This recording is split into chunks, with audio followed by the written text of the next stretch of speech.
welcome. It is Sunday the 17th, St. Paddy's Day. Hope you like the intro. I am waiting for our guest Grifty to come back. He had to step away a moment. I'm Hey, here. there he is. Welcome. Hey, This is what's up? the Thanks for having me. hey.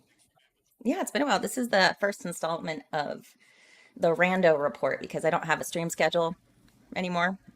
So it's just going to be random. So it's going to be the random report and, talk about stuff and things that we find on the internet and whatever. I also have the Saucy Rabble, which is typically going to be like more of a one-on-one, talk to people, see what their projects they're working on, what promotions they're running or campaigns or whatever for, like campaigns for indie comics. I've had a couple of those on. People that have been wrongfully canceled. That's apparently my thing because I am so controversial. Did you know? So yesterday I premiered the video with Brian Gropner. You were a little bit in on the back and forth on Twitter back a few months Yeah, ago with some of the angry alphabet group. Yeah, that was wild. What happened to him? Did you catch any yeah, of that? I, Oh my I God. did, and I was very happy to hear his stance yesterday that he is not backing down. He's bringing back his show. That's awesome. That's what you got to do in the face of these lunatics is Yeah, just tell them to fuck off. yeah. And he experienced it the hard way as far as apologizing. So he's Yep, new to the approach, right? What not to do, and right. so he learned that was not the right course of action, unfortunately. Um, But yeah. Yes, I am wearing green, Professor Savage Dad. It's the only appropriate green. I have olive green, I have hunter green. It's not St. Patty's Day green, so you get the dress. Special occasion. Also, my whiskey for the evening is not actually whiskey. It's just pretending. It's a poser, so Yeah, I'm cheers. not even pretending. It's vodka. It's in a hold on, but I don't know if you can see it. It's in a Bailey's glass. So that's You my get Irish. points. Yeah. There you I go. mean, I have like a shamrock tattoo, so I mean, I'm always There you sporting. go. I'm always There you go. representing. So Nice. So I'm So sorry I had to delay the show from last week. It's like, and you might still hear me cough here and there, but it's just been not too much fun over the past week or so. that Kiddo gets sucks. Was sick. I is get it sick a week later. I was gonna say, was it sick or allergies? Because out here on the East Coast, it's full on allergy season now. So I'm you might hear me sniffling or something because it's horrible. Hey, experts here. Long time no see. Hey, what's up, expert? Stranger. Yeah, you better not pinch me. I'd punch you in the face. Nah, nah, you'd like it too much. But what we are here today to discuss is what I don't know, it was kind of making the rounds last week on Twitter. Did you Yep. actually see it before I I posted about it? I did. Well, I've seen if there's an unedited version out there. I didn't see that, but I did see kind of the one that's making the rounds, um, up until the moment of the shots. So I did see that one. Same. I didn't see anything Yeah. past that. So I don't know. It's just kind of wild. And what really struck me more than anything were the comments section of it all. And then it got my gears going about like the Manosphere's take and like I think even Andrew Branca chimed in. He's like, oh, he'd only get 18 months in New Mexico, which to be fair, we haven't even told you guys what it's about. Not really. But Carey Birmingham, and I'll just bring up the video. We can discuss from there because I want to clue Right, right. everyone else in on what's going on. Let's see. I had it bookmarked. Why did they disappear on me? It's funny how that happens. Um, but this happened in 2021, and it was just making the rounds because he was sentenced. So, Mr. Birmingham, we'll bring up the news story and then we'll show the video. So, in Harris County, Texas, an all-woman jury, which is rare but can happen, sentenced a man to 10 years in prison for the murder of his wife after being shown a video of the shooting. And they had a daughter together. And she's obviously lost two parents at this point because it's really hard to reconcile with said parent who, took out the other one, regardless of what they had done, right? I mean, so Right. that's kind of like the crux of the conversation. Like, how justified is this? And apparently, for a lot of people on the internet, it's very justified, right? Yeah. Abdul, get the Yeah. stones or get the The rocks. responses I'm seeing, I'm right there with you. It's gross. Yeah. I'm right there So with you. I don't Can you hear me? yeah, I can hear you. Oh, okay. I think there's a delay for some reason. Hmm. Row. All right, you work on that. I'll continue with the article. So, just summarizing what happens in the video that we will show because it's edited. Mr. Birmingham says, "All right, goodbye. You're going to meet Jesus." He told his wife Patricia before he shot her with his gun outside their home in spring in their driveway. So apparently, he had found out that she had cheated on him, gone out on him, and they've been married for, I think, what? I don't remember exact, but I want to say like 10, 15 years or so, something in that ballpark. Um, but according to the article, the kid was at school. She lost both of her parents that day, is what she was quoted as saying. And they were having a roughly 30-minute argument leading up to the shooting. He says he's done. She said she's done. Back and forth, right? And apparently became more and more heated, so much to the point that he grabbed a shotgun, took it outside into the driveway, and told her she's going to meet Jesus. And she didn't think he would do it, right? I mean, that's what Well, you would get from filming the dude who's yeah. who's getting And the shotgun ready. and that's half. Is the audio fixed? I think it might Yes, be. If it, okay. you're good. Yeah, and that's half the problem. Well, that's a big problem with the video. Like anybody out there, if someone grabs a firearm, take them seriously. Like seriously. Yep. Don't it's not a joke. You know, as an avid gun owner, like the four rules are there.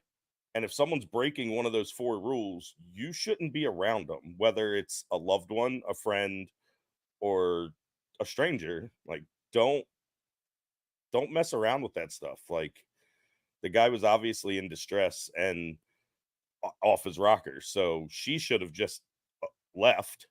Right. Um, but it doesn't. I'm not with the comment people, and I think maybe you thought I'd lean more towards that way.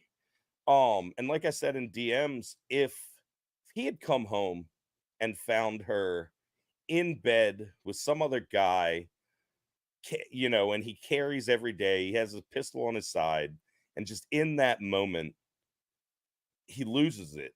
Like that, I would say is crime of passion. That Sure.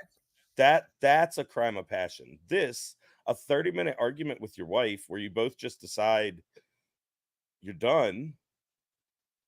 That's I don't agree with the sentence. I think the guy should have got more. I think it was kind of bullshit. And now that's not to excuse, and I think this is where the comments were going, is there are reports that she was unfaithful and had multiple affairs and stuff like that, and it doesn't excuse her activity. I mean, if you're doing things like that, like people don't understand what it how it affects some people to find out that their spouse is having an affair. Like that's a death. Really, it's the death of your marriage right in front of you. In a weird way, it's the death of your spouse. Like you never look at them the same. So like it's gross that people do that. I'm against that, but I don't think you should shoot somebody for it. Right. Absolutely. So e- she's obviously she seems like she has her car keys, right? She's on her way to get to her car to leave. Like you said, the safety rules with firearms obviously weren't there. You take them seriously. Yeah, You right here, leave. you run. You fucking run. Like don't get in your He- car, don't turn it, run. Find cover and run. right. And he does not, just observing him as it plays, he looks either intoxicated, under the influence of something. He does not look well, right? So Correct. amplifiers, right? Escalating the situation. Okay, so he's under the influence and has the firearm. If somebody was just just a little angry incensed even on their own, he's I've seen pictures of them together. He's much larger than she is. Without the firearm, he could be dangerous. get out. Yeah. If, especially if you've been together for that long, you know his temper. That man looks, his whole body's red. My chest is red right now. I can't hide emotion, right? So this is nerves. That is anger, and booze probably, Yeah. because of his like stance, and he's kind of wobbly. But what an idiot! Get out, leave. Yeah. And You know, this is kind of where like one of my issues is with you talking about the manosphere and stuff like that, and they're all jumping to his defense. And those guys have, and girls all together, have jumped the shark so bad with this whole situation. Like there there's obviously issues with feminism and hookup culture and all this stuff. Like everybody agrees on, well, not everybody, but sane people agree with that. But they're taking it past that and going to the like Andrew Tate, Sneeko, like they're just incels who take care of themselves so that they can still get pussy. But yeah, they they avoid women. yeah. I mean, I wouldn't say all, but the vast majority of the people that follow them, I mean, religiously. I mean, it's almost like it's a religion of it and of its own at this point. How how deep in it, and they, for lack of a better phrase, they're circle jerking it around, right? I mean, Right. they're all validating and reaffirming all the things that they say. Like, yeah, bro, yeah, man, she's garbage. Women are garbage, and even people that are in my online friendly circles, are like, yeah, women are garbage. Yeah, fuck her, like, kind of a thing. It's like, can we come back to reality for a minute? Because the manosphere, and I actually hate the phrase, to be honest, but it does help identify it, right? For Right. most people, it's easily identifiable. Andrew Tate, like you said, Sneeko. Um, it's taken a life all on its own from where it was supposed to be based and traditional and the core, conservative based values, right? Now it's just gone, I don't know, the pendulum has swung too far. And there are several Well, men, even those that are hardcore conservative and based and fundamental and tradition and whatever, they're like, and yourself included, from what you're saying, it's gone too far, right? yeah, well, it's funny that you say it's a religious thing because, okay, so I've been around the internet for a while, and some people you might know, you might not know. Like the manosphere originally started with people like Cassie J wrote a book called The Red Pill. Karen Strawn used to do a lot of online stuff back in the anti-feminist days of like Sargon and stuff like that. She was on Crowder a couple times. Like these were like the true men's rights activists. Um, and they were fighting for stuff that mattered. Uh, family court reform and fathers' rights in custody battles, stuff like that. This stuff mattered. But you mentioned religion, and there's something that sneaks in, and I don't know if you know this. I think you are because you've alluded to it. Sneeko, Andrew Tate, as well as one of the Fresh and Fit guys. I'm not sure which one are Mm-hmm. all Muslims. Um, I think I knew that converts, about Tate. I think I did know that. I forgot converts. though. So when you say it's religious, I think it is. Okay. I think it is. There's a concept in Islam called taqiyya, which allows Muslims to lie permissibly under Allah to infidels in furtherance of Islam. So like you're allowed to con a non-Muslim into saying the the five pillars, which according to Islamic law makes you a Muslim. Just saying them out loud. That's all it takes. Just like to divorce them, the man just has to say divorce, divorce, divorce, and that's it. They're That's it. divorced. It's There's a lot of power in words in Islam, and I think this whole new age red pill movement is tied to Islam. Interesting. They're pushing it a lot, and the stuff they, and it's not lost on their fans. They talk about, oh, Sharia law doesn't sound too bad. oh, stone that bitch. Like, this is what they're saying, and it's ridiculous because there's aspects of what they say that's true, but they put all of the blame. It's just a modern male victim culture is what it really is. They put all of the blame for their issues on women. But you have this guy, they're standing up for this guy who obviously doesn't take care of himself, like, at all. You know, I'm not some super cut athlete, and I'm chunky, but I'm not that. You know, He looks like he's in his third trimester, like deep in. yeah. Well, after a good meal, I can too. But Burrito baby. right. But he's obviously not taking care of himself. He's obviously not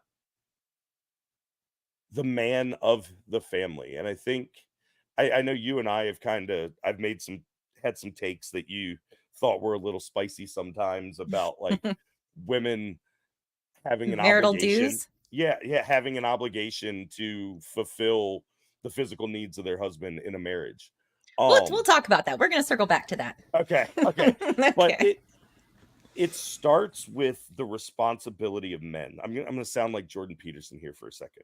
Like, the issue these men have is they refuse to take responsibility. They want the Instagram hot girl,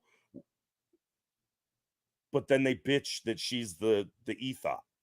They want the woman who's going to listen to them, but yet they're making irresponsible decisions. They're acting like idiots online. Like, why would you listen to that? That's not how you be a man. So they want all the privileges of being a man and none of the responsibility. And absolutely. That's my issue with the manosphere. Is it's just, I don't know, it's just victimhood culture or identity politics for men, and it's stupid. Absolutely agreed. All right, let's watch this 14-second clip so that everyone can see what we're talking about, and then we can keep on keeping on. All right, let's make sure I have audio before I screw the pooch on this one real quick, because that would be what I would do. There it is. Alrighty, cool. Fine specimen, and have a man right here. Pure Adonis.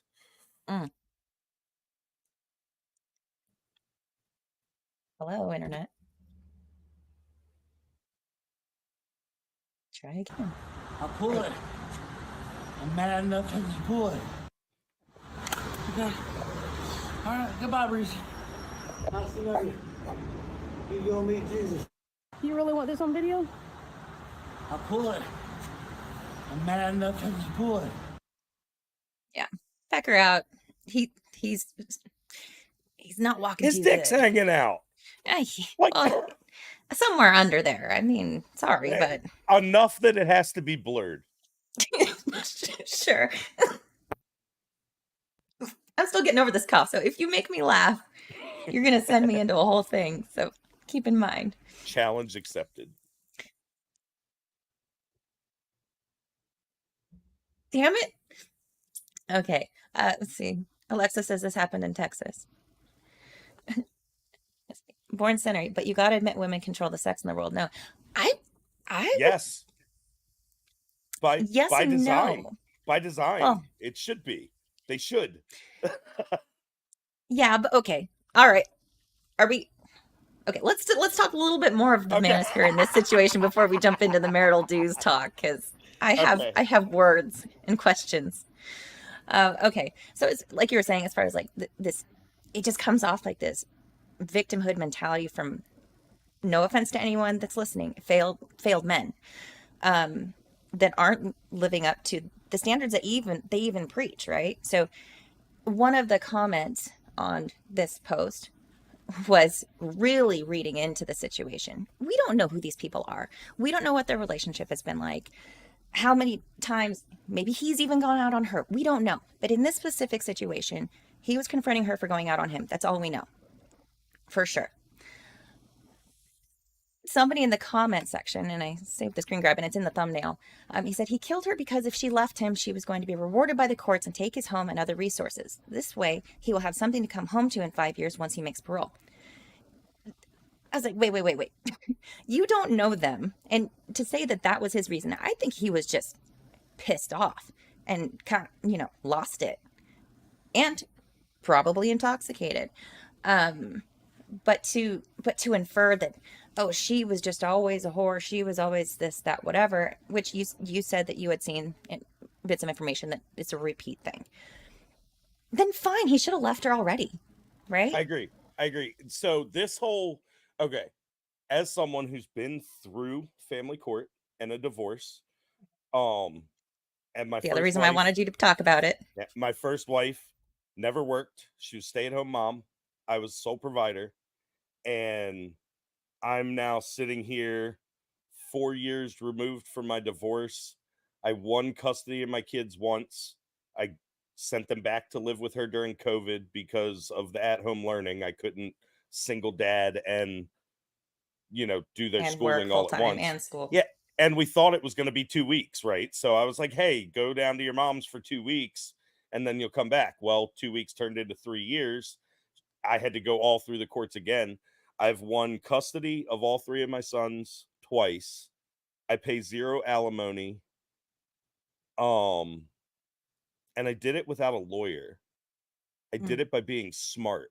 Like this whole line of complaining, and obviously there's some people who just get thrown to the meat grinder in family court. It's true. I get it. Absolutely. We have some mutual friends that's happened to.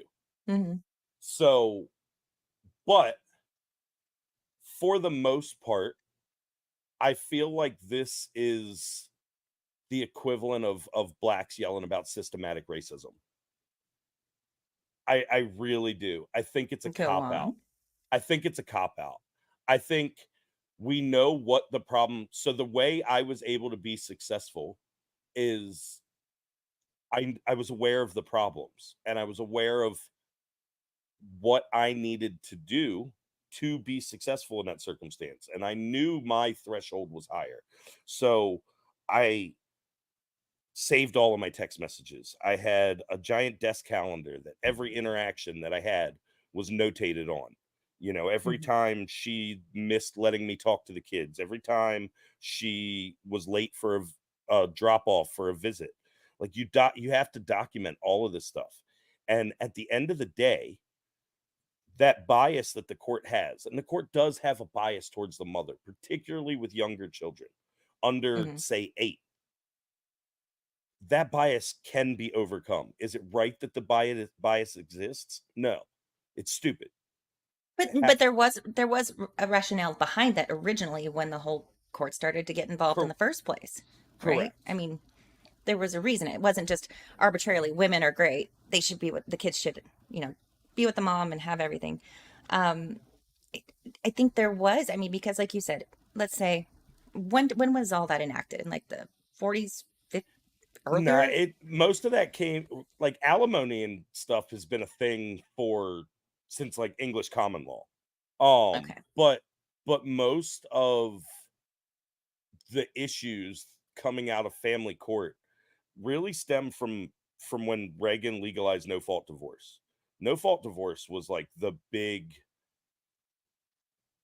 destructor of the nuclear family in America. It wasn't social media. It wasn't the birth control pill. It wasn't women going into the workplace. It wasn't any of this shit. It was no fault divorce. Divorce is the only contract out there that you can just choose to ignore and there's no punishment for. And on top of that, you can be rewarded. Okay. Before you get too far past that point, just a couple things on that. So no fault divorce, you're saying specifically in regards to women being able to divorce their husbands, not men choosing to divorce their women without a reason. Nope. Right? Both ways. Both ways. Both okay. ways. Because a lot of the times in the conversations, it tends to kind of sound like it's leaning toward women, which, to be fair, statistics show that women do initiate the majority of divorces. Correct. And that was what I was going to say is I think it's framed that way because women initiate most divorces. Gotcha. But no, I think it goes both ways. I think too many men nowadays, like as hard as I am on women, I promise you I'm harder on men. Too many men nowadays don't take their vows seriously. They don't take their wives' thoughts or feelings into consideration. Perfect example. Right now, I'm sitting down with you to have a conversation. Mhm. And you can verify this, before I even agreed to it, what was I won't even put the words in your mouth. What was my response? Both times I reached out for scheduling, you said I need to check with my wife first to make sure we don't have anything else going on and it's all going to be cool to go with whatever set date. Check with Exactly. wife first. Yeah. Exactly. And it's for scheduling purposes, but it's also out of respect. I'm Sure. sitting down talking with another woman. If I'm not gonna be upfront with my wife and make sure she's okay with that, that's the type of thing that over time can become that voice in the back of her head. Yeah, it Like, can oh, erode the relationship. exactly. Like a silent killer kind of a thing, for sure. Exactly, exactly. And not enough men take that stuff into consideration. Being the man of the house or being the head of the household doesn't mean you're an authoritarian.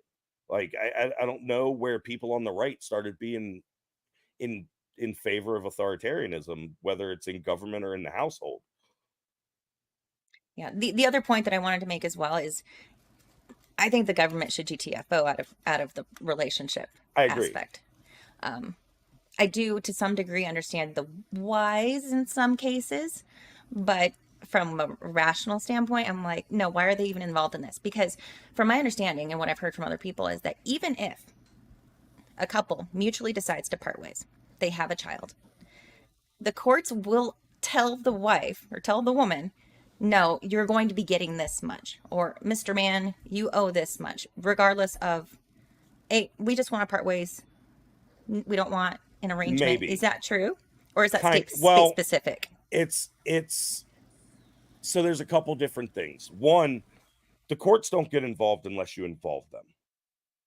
What So if you have you assets and children? there you go. Like, if you can't legitimately come down. So me and my wife had an agreement, a visitation agreement, a custody agreement, everything when we separated. It lasted for Mm-hmm. about 7 months before she started grabbing back. Um, Okay. Grabbing back time, grabbing back this. The minute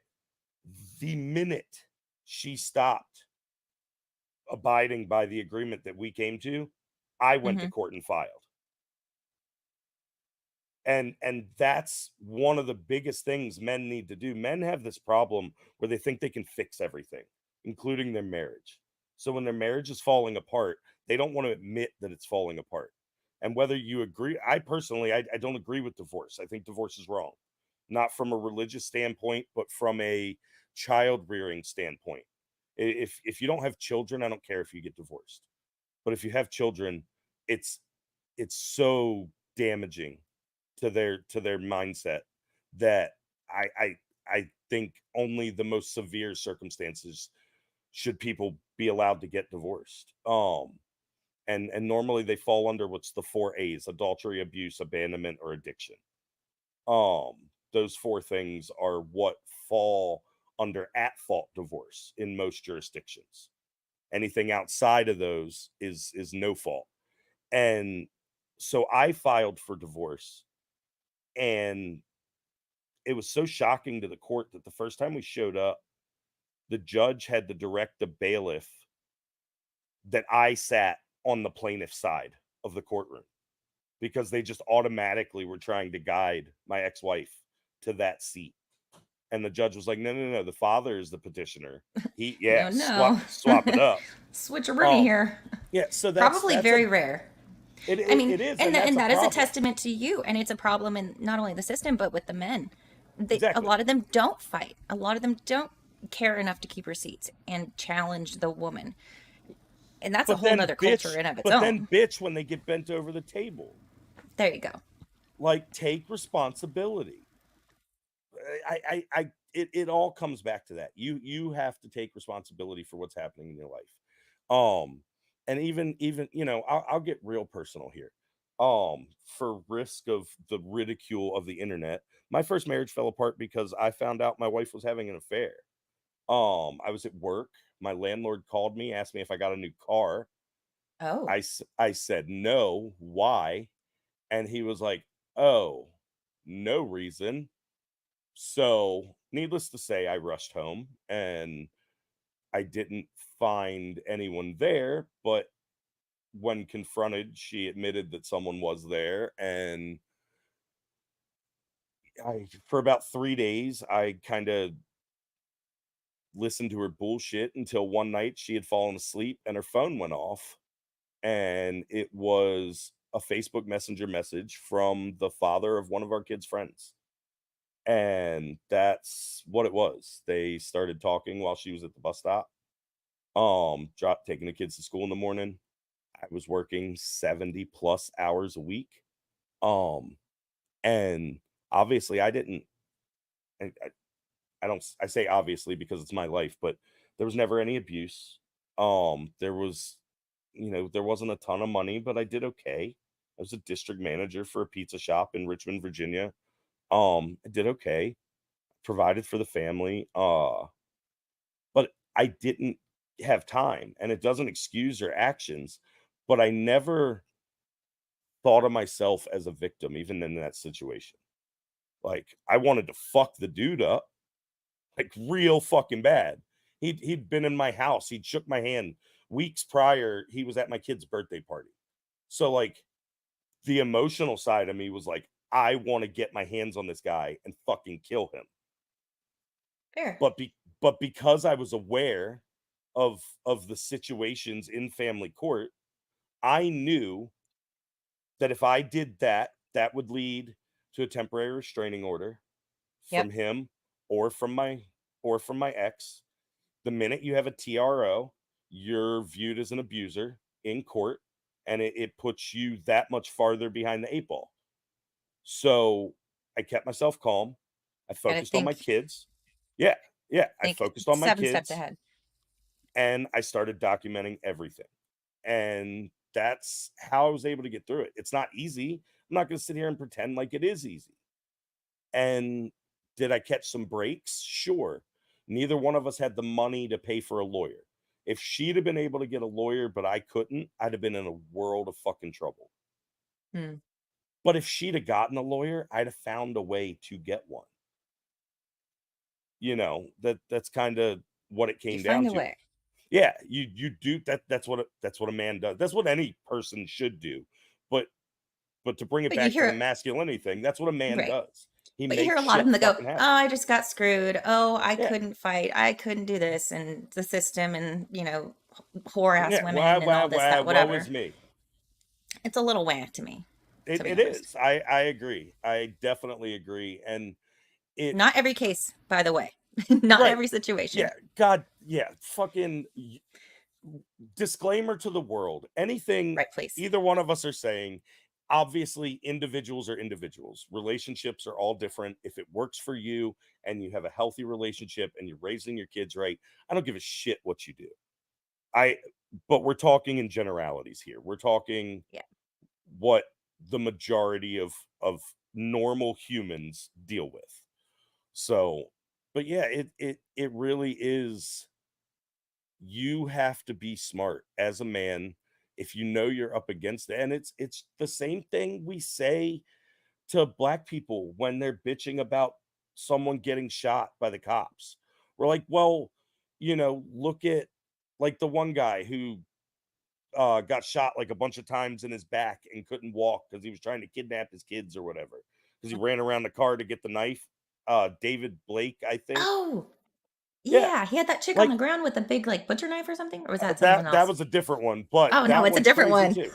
Oh, That one's no. crazy too. But like, we see these videos and we're like, yeah, well, why did you, when the cops told you were under arrest, why didn't you put your hands behind your back? Why did you fight them? Why did you do this? It's the same thing with these guys bitching about family court. It's like, well, if you knew this was a problem, why did you show up at your ex-wife's house at 2 a.m. drunk, begging Like for her to bring Yosemite you back? Sam. Right. Like, or just begging, like the dude from the movie in the 80s holding the boombox The up. Like, boombox? what? Yeah, like whatever you're doing. Like, don't do it. Like, don't be fucking retarded. You heard it here, folks. God, I get really passionate over this. I really do, because The gun club said Rayshard Brooks that over one. on Rumble. Yeah, that Okay, one. thank you.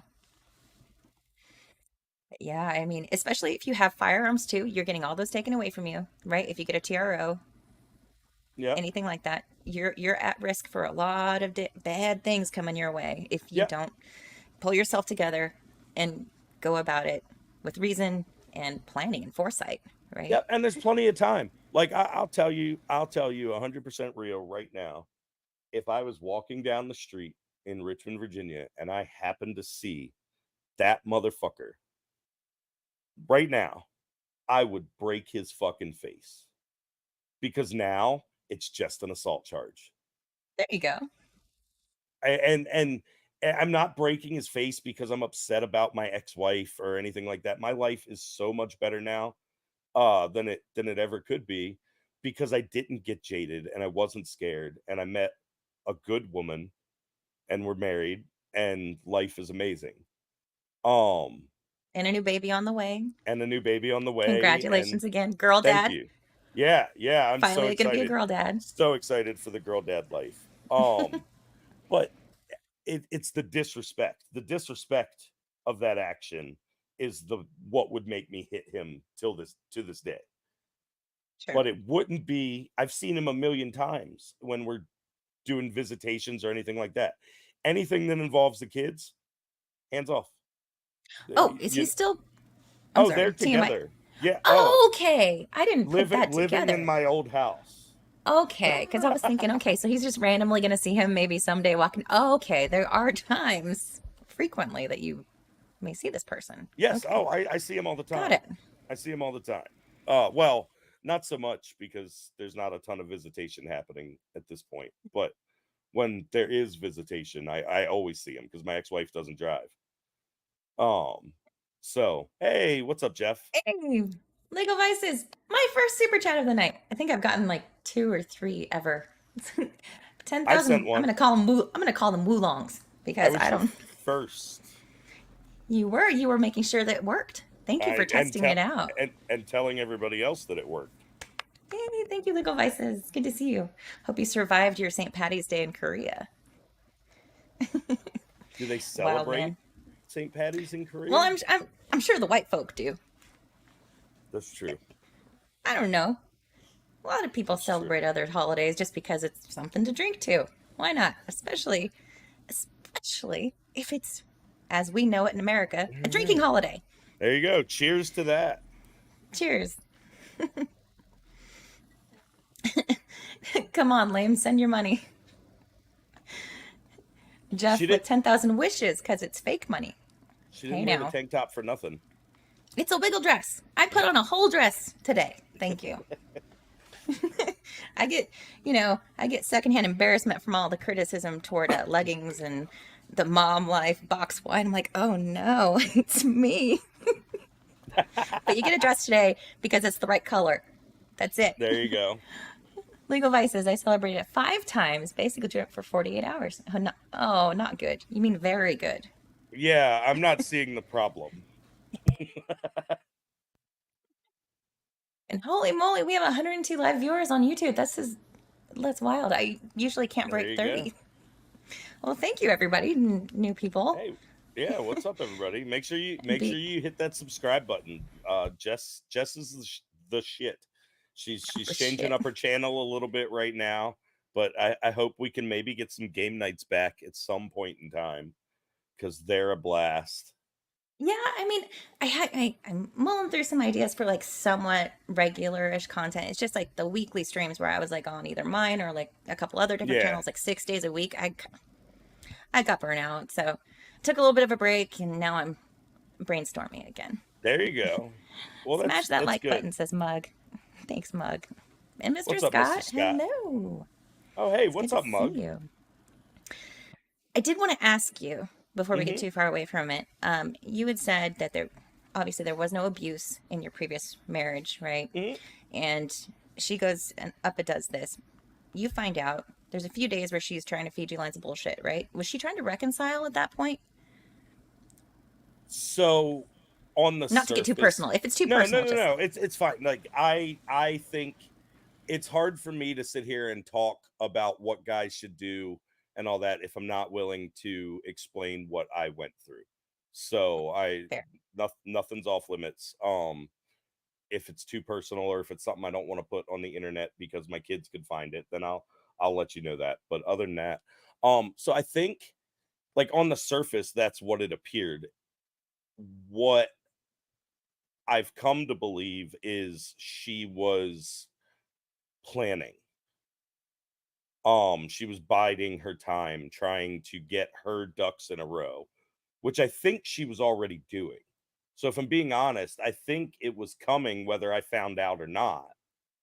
But Fair. because I found out, I changed the timeline. And I think those couple days were her trying to like scramble to get her ducks in a row to make things happen because her attitude changed really quickly. After those first couple days. And then it was, I mean, I spent a month and a half sleeping in the back of my car because she was like, I just don't want you at the house and da da da da da. And that was almost a big mistake. Well, she had nowhere to go. She didn't drive. But how does she get to tell you that you can't be here? Because men serve, and that's what we do, and that's what all men should That's do. weird. And regardless of whether I hated her guts at that point in time, she was still the mother of my children. And regardless of how I felt about her, I didn't want to have to look my children in the face and tell them I put their mom on the street. I had a car. I had a job. I had money. I was able to, I could have gone and got a hotel. It's not that I couldn't have. Why? It was just me. I could sleep in my car. I had a Toyota RAV4. I fit a whole ass air mattress in the back of that thing with the seats laid down. It wasn't that bad. I saved money on gas. But it's and men persevere. Life gives you lemons. I mean, you're an optimist. So like I said, her attitude shifted real quick after those first couple days when she realized that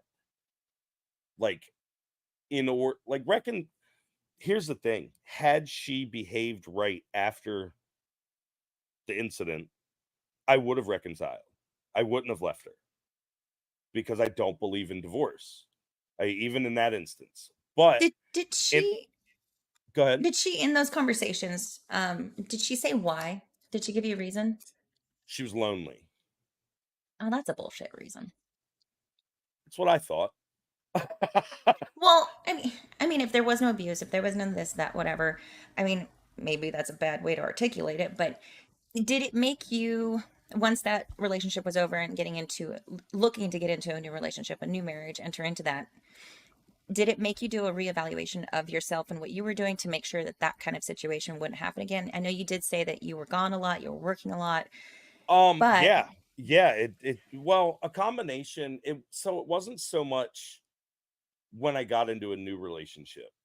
It was after that one ended when I was on my own. And what it did is made me realize I wasn't going to depend on anybody else for my schedule, my money, my support.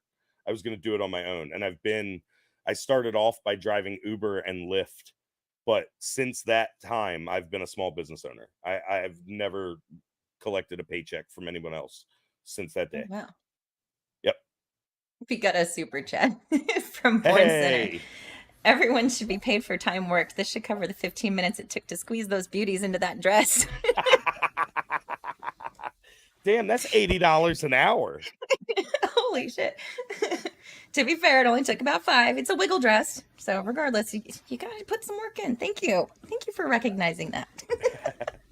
So in that aspect, it changed, and it changed me, but it wasn't a negative change. I wasn't scared. I wasn't, and I won't even say that. When I met my wife now, I told her I wasn't ever planning on getting married again, and she laughed at me, which instantly made me realize like it was like a challenge to her. She was like, "Oh, really?" and here we are. So it changed real quick when I met her. But the other thing that it changed is I did decide that I would never have a one income family again. I would never do the stay at home mom thing again, because that I idle hands, you know, they find trouble to get into. And So again, we're talking in generalities. Not correct, everybody. correct, Disclaimer should have a correct. banner. This is not about everybody, but there are tendencies among, a lot of people. Legal advice is nobody considers the time it took me to squeeze my moves into my shirt. You know what? Next time, I will make sure everyone knows and respects and loves and appreciates you. Yeah, but I mean, and obviously not everybody, but there is a reason the jokes about the mailman and the milkman and the pool boy and all have been around forever.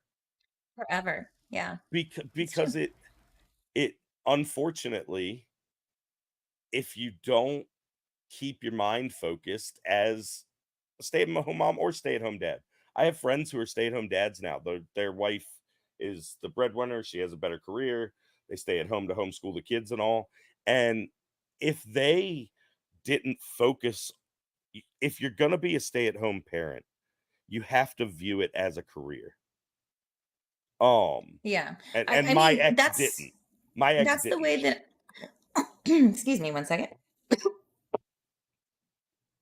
That's the way that I've talked about my situation in the past. I did choose to keep two very part-time jobs going even through pregnancy and having the kid. Actually, I was still working full-time after the pregnancy.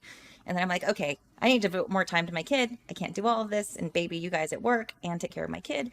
So I reduced my time to two very part-time jobs that allow me to work remotely and when I can. Sometimes it's, hey, Jess, I need you to do this now. It's like, grab the kid, throw something at the kid, like not throw something at Right. the kid, but like throw something interesting toward the child to occupy her for a little bit so I can do said thing and move about my day.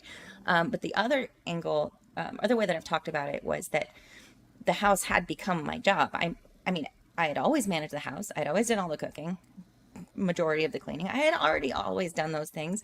But when I had more time, I tried to develop more of a schedule. I think lately I need to get back on myself about my own schedule. But yeah, especially with this last year it kind of threw me off with the whole streaming stuff and burnout. But prior to that, my home was my business, to more of a job type degree in my brain. So yeah, there's always something to do. So that's going to be the project this week. So also, I live in the middle of nowhere. There's not a lot going on, not a lot of like Right. social opportunities. So, Right, you know, and that does matter. Environment does matter. And yeah, you keep so yourself busy. you said something, and I think it's interesting What? because, and you tell me from the perspective of a stay-at-home mom, what I noticed in my first marriage was it was very easy for her to focus on the household, to do the chores, to like, and I obviously chores has its own implications, but I'm just using words like, to do her part of the household work while I was at work. That was really easy when the kids were young Mm. because the kids required her attention.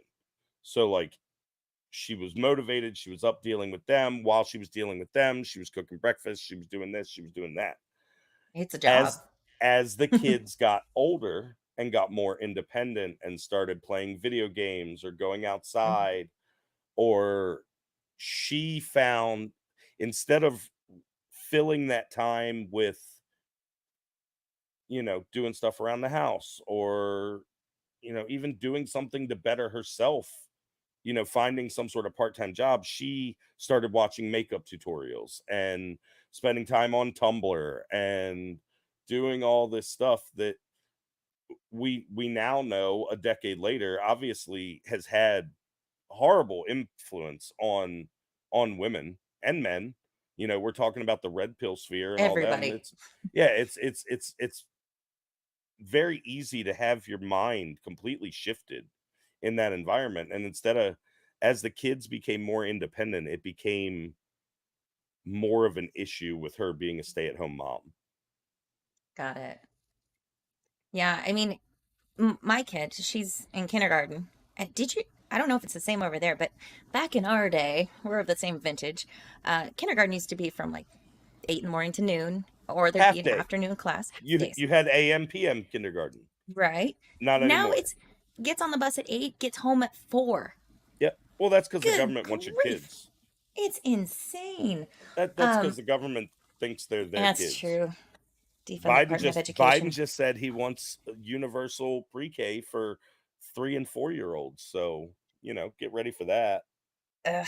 The only reason I have my kid in public school is because she's on the spectrum and she has social deficits, and as an only child, it helps her. But at some point, once she catches up, which she is very quickly, I'm gonna go more the homeschool route or a charter school or something, because it's been absolute garbage. Even as I've used it for obvious benefits for her, it's still crap. I mean, also So taking advantage my of kids are special in needs public school. conditions. My kids are in public school. I think the biggest advice I have for anybody who has their kids in public school is don't view your relationship with the teacher or the school as an alliance. View it as adversarial, just like you would with any other aspect of government in your life. Like, push back on these people. They get Mhm. away with what they get away with because parents don't fucking say anything. Yeah, absolutely. And so that's my biggest advice there is they're not your friends. Like, they're Agents not. of the state. Yeah, they're not your friends. So push back on them, pay attention to what they're doing. And from what I've noticed, if they realize that there's a couple parents in a class who are paying attention and are raising questions when they see troubling things, they tend to lay off of it for that year, particularly at the younger ages.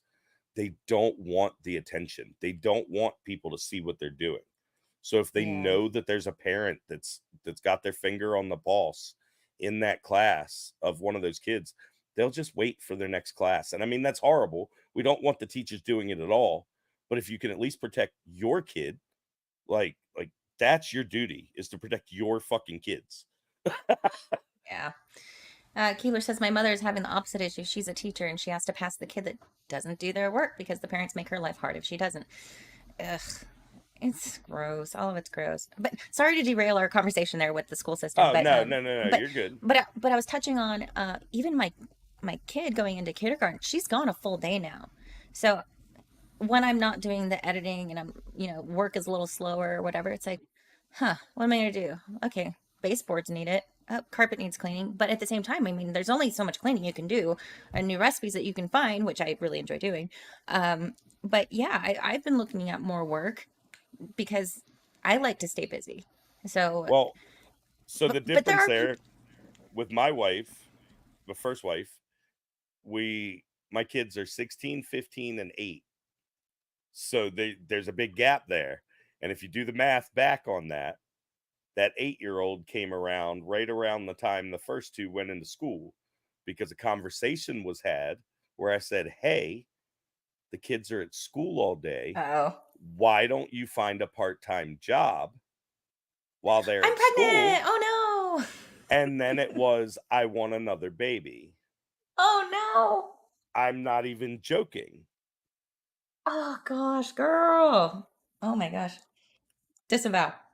Yeah. So, and that's where it comes down to, obviously not everyone's the same. Some people are mature like you and have the right attitude about it. Like, hey, I have more time now. Let's do something more productive for my family instead Yeah, I of, mean, there's always more. I mean, there's always bills to pay down. I mean, everything's going up. It's like, it couldn't hurt. Also, gives me something to do. It makes me feel right. good to make money. I did say that, though, on a stream. I think it was MG Law stream. Bronco was on. And I had mentioned the fact that I did maintain a couple of very part-time jobs. And he's like, well, wouldn't you want to be just a stay-at-home wife? I'm like, Well, I figured because I didn't want the lapse in my, work history. I didn't want there to be a big break because I do know it's harder to get a job if you have a 5-year gap, especially in the competitive market that we have now. Everybody's got, I mean, that's a whole nother story, but it's Yeah, harder to to an get a job extent. with a gap. So I've maintained my little jobs and they're great. Very part-time though. And so, but it lets me show continuous work on my resume so that I can say, yeah, I've been working even though I'm raising a kid, special needs Right. kid, and like all the things, right? But I mentioned that on a stream and Bronco kind of laughed at me. We butt heads a little bit on like the premise Right. of the wife working at all. So I mean, to each their own. Everyone's different. Well, and that's a funny thing that I'm starting to notice in the streaming world is, and I love these people. Like, don't get it twisted. Like, I spend my life on YouTube. Anyone knows that. They see me all over the fucking place. I love it. I while I'm working, I have live streams going all day. But the majority of people who get into streaming are upper middle class or higher in income strata. Hmm. And so it's very easy for someone like Bronca, who will tell you he was flat broke at 40 when he got divorced, that he Because of willingly his went broke first, at right, that he first willingly marriage. went broke to stay in his kids' lives. And now he's back up Noble. to Yes. absolutely noble. And no, I'm not shaming him for this, Mm-mm. but it's a lot easier for someone who has the capabilities to rebuild their life at 40 to a upper class style lifestyle. It's a lot easier for someone like that to say, hey, you know, wouldn't you like to do this? Because there's never a money issue there, ever. Right. Um, with you or with me, I said, like I said, I was a district manager for a pizza company. I was under 6 figures, not far, but I was under 6 figures, and I was providing for a family of 5. There's not a lot of flexibility in that. No. Um, so, and if the people who worked under me, like my store managers, were making like 50 grand a year, and like that, you can't provide for a family on that. So like No. the stay at home wife option isn't even an option for those people. And Sure. I don't know what's public about you guys, but you guys aren't, I know what your husband Oh, does. You yeah. I guys mean, aren't breaking the bank or anything. oh no, You're working he makes class people. it's good money for middle class. Like Right. it's on But the higher end of middle class. But right. that's a family of 3. We don't have like crazy hobbies. He doesn't have like Exactly. crazy like addictions to sports cars and stuff that costs us money. But cost of And living on its own is crazy. and like you said, you've still seen a need to keep something part-time, whether it was to keep your resume, active, or to help out bring bills down. Mhm. That need is still there. It's really hard unless you are in one of those elite professions like law or media or medicine or engineering or Right. something like that. It So and considering too my past work before having a kid, I mean, I was working a job. It was probably close to 80K a year, without having a degree, but at the same time, as an executive assistant, I was on all the time. I was somebody else's person, work right, wife. I had to take care of them, make all their appointments. There was no off the clock. So right, when you break it down to hourly, I was getting peanuts. right, and You know, that's very it's not similar worth to, it. yeah, that's very similar to the situation as a district manager of a pizza shop. Like, And it cuts into I your family, your relationship. It cuts into, I mean, you're supposed to everything. have off time, family time. And it just wasn't there. It was always this person outside of this home has priority. And it was that way for a long time, which obviously didn't help things. Right, But yeah, I mean, much happier reducing the income on my side. And having to be more strategic with planning bills or not spending like without, like you don't have to worry about it when 2 people are working and it's just the 2 of you, right? I mean, right. never had to worry about that. But now you have a family and you're not in that upper echelon of income earners. I mean, yeah, you got to be a little smarter.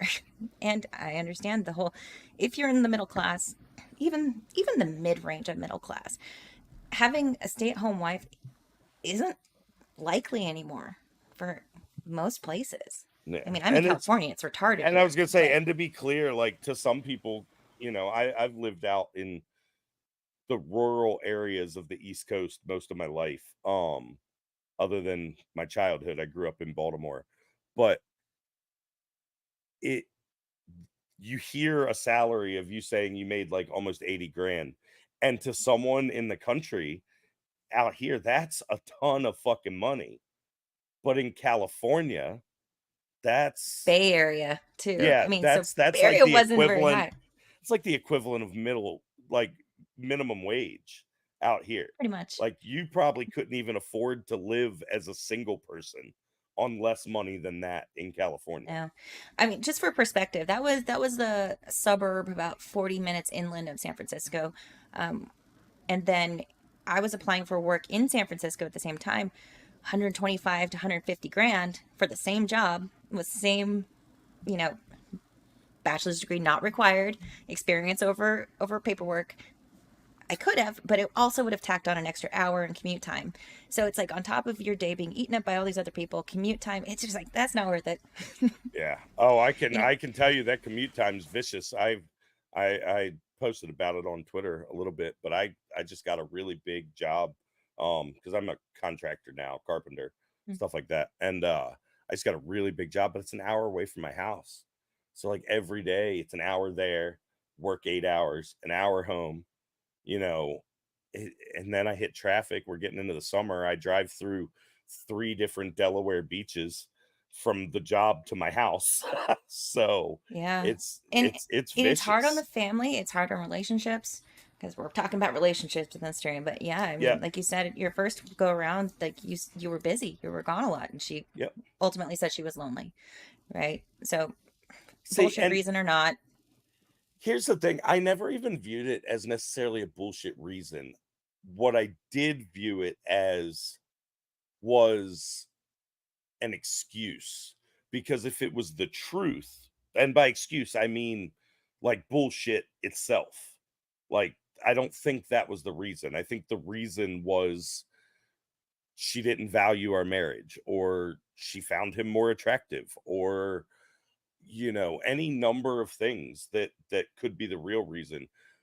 But any mature person who's feeling lonely in their marriage to the point that they're willing to do that, you would think would have a conversation with their spouse what if they do have beforehand. not your situation? What if they do have a conversation? And what if said person says, "Okay, cool, I'm gonna do better." They do better, and then they stop. I mean, if it's in that type of situation, like, what do Don't you let them do? stop.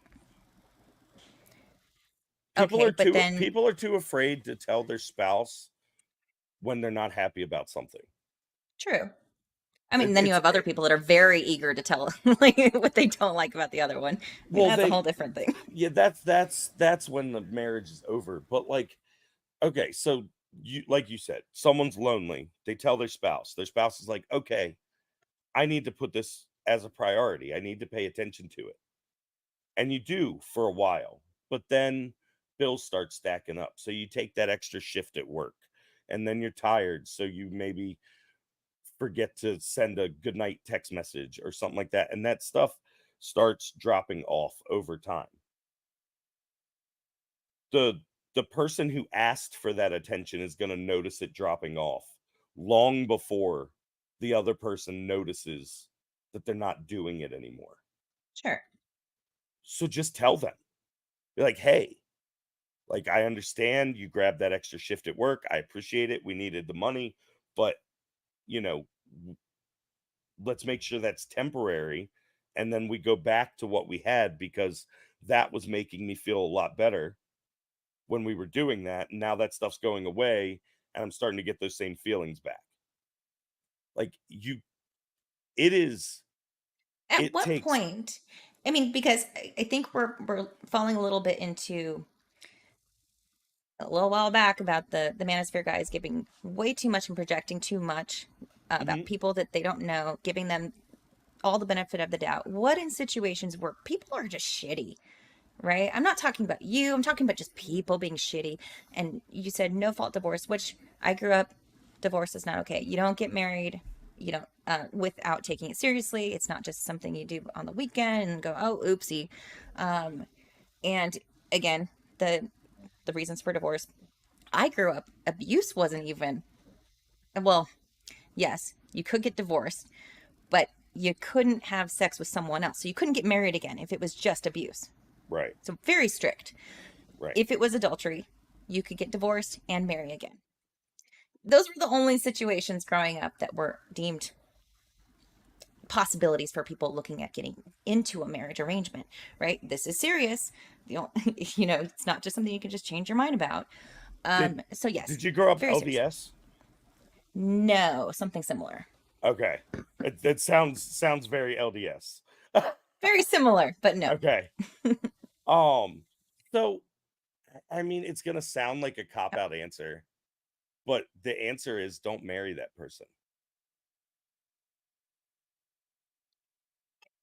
Legal Vices says, I'll do better works if they actually do and continue to be better. But most of the time, it's just continual roller coaster of down, threatened divorce, apologies, better, dong, threatened divorce, etc. If it really gets better after the 20th up and down cycle, it ain't gonna get better.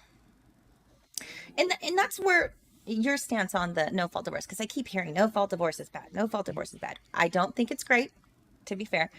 But what about the situations where you're just ultimately incompatible? It was a mistake to get married. This is totally hypothetical. And they're, let's say it's a super LDS couple, right? We cannot get divorced. We're not allowed to. Right. So we stay together, end up roommates, resent each other because we have to be in this, because emotionally it's done. At what point does one or the other choose to go out, commit adultery just to get that release? I mean, the no fault divorce being like, okay, end all be all, it's going to fix everything. It's just going to force people to go out and commit adultery to get out of it, is what I've seen in other situations of people feeling trapped in a marriage, and that kind of situation. You say force. Well, at the end no of fault the divorce day, not being an choice. option. Right. But at the end of the day, it's still a choice. True. Like, it's still a choice. No one is forcing anybody. Well, said party probably would feel forced. I'm using qualifiers here, to go out, to get out, right? Like, okay, it's done. Now we can divorce and go our ways. That's, I mean, that's kind of like you, especially if it's coming from a religious institution standpoint, or the government is saying, no, you do not have the option. Let's say your piece of shit wife or your piece of shit husband, they're just always going to be piece of shit. And it's like, nope. All right, guess I'm going to make that choice then. So I guess my take on it would be that if the person who chose to go commit adultery put the same amount of thought and energy into reigniting the fire in their own marriage that they would have to carry on an affair, because it obviously comes with mental stress and time and how to hide things and everything else. Like, if you put that into your marriage, like, there's a reason you got married. Like, you did like each other at one point in time. You loved each other. Like, I know people that have been married and they're like, we fucking hate each other, but here we are. But they didn't always. Like, their wedding night, their wedding day, they didn't feel like that. People are malleable. So, like, change your circumstance. If we think a drug addict who has a physical dependence on a fucking substance is responsible for their actions and can get clean with willpower, then why are we not willing to put that same burden on people in a marriage? How is being in an unhappy marriage a worse starting point than being addicted to fentanyl? Well, when you say we, like, who is the arbiter? Who gets to dictate? Society. Okay. So the Would that just be something general, that's inherent? Let's just say everyone believes the same. We're just inherently, this is how we believe. Not that there's an arbiter outside of the marriage that gets to control what happens to people. I'm trying to, because you said yeah.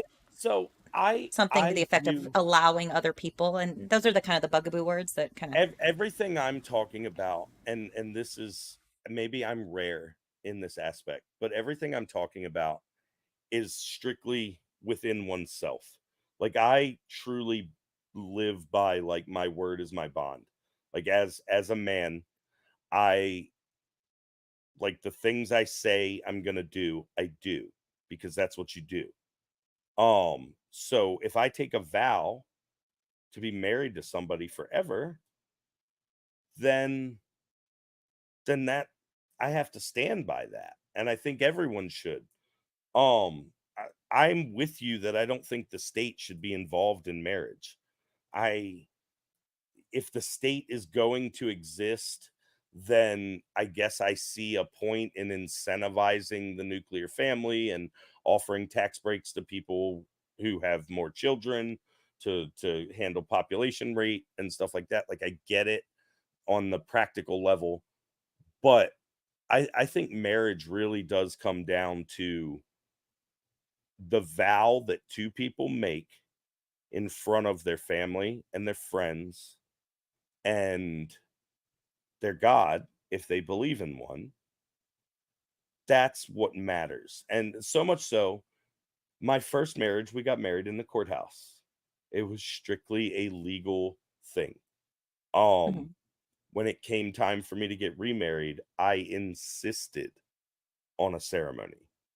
Like, my wife, because this is her second marriage, and she had already had the big wedding and all that. She was like, "Why don't we just go get married and have, like, a party afterwards or something like that?" I was like, "No."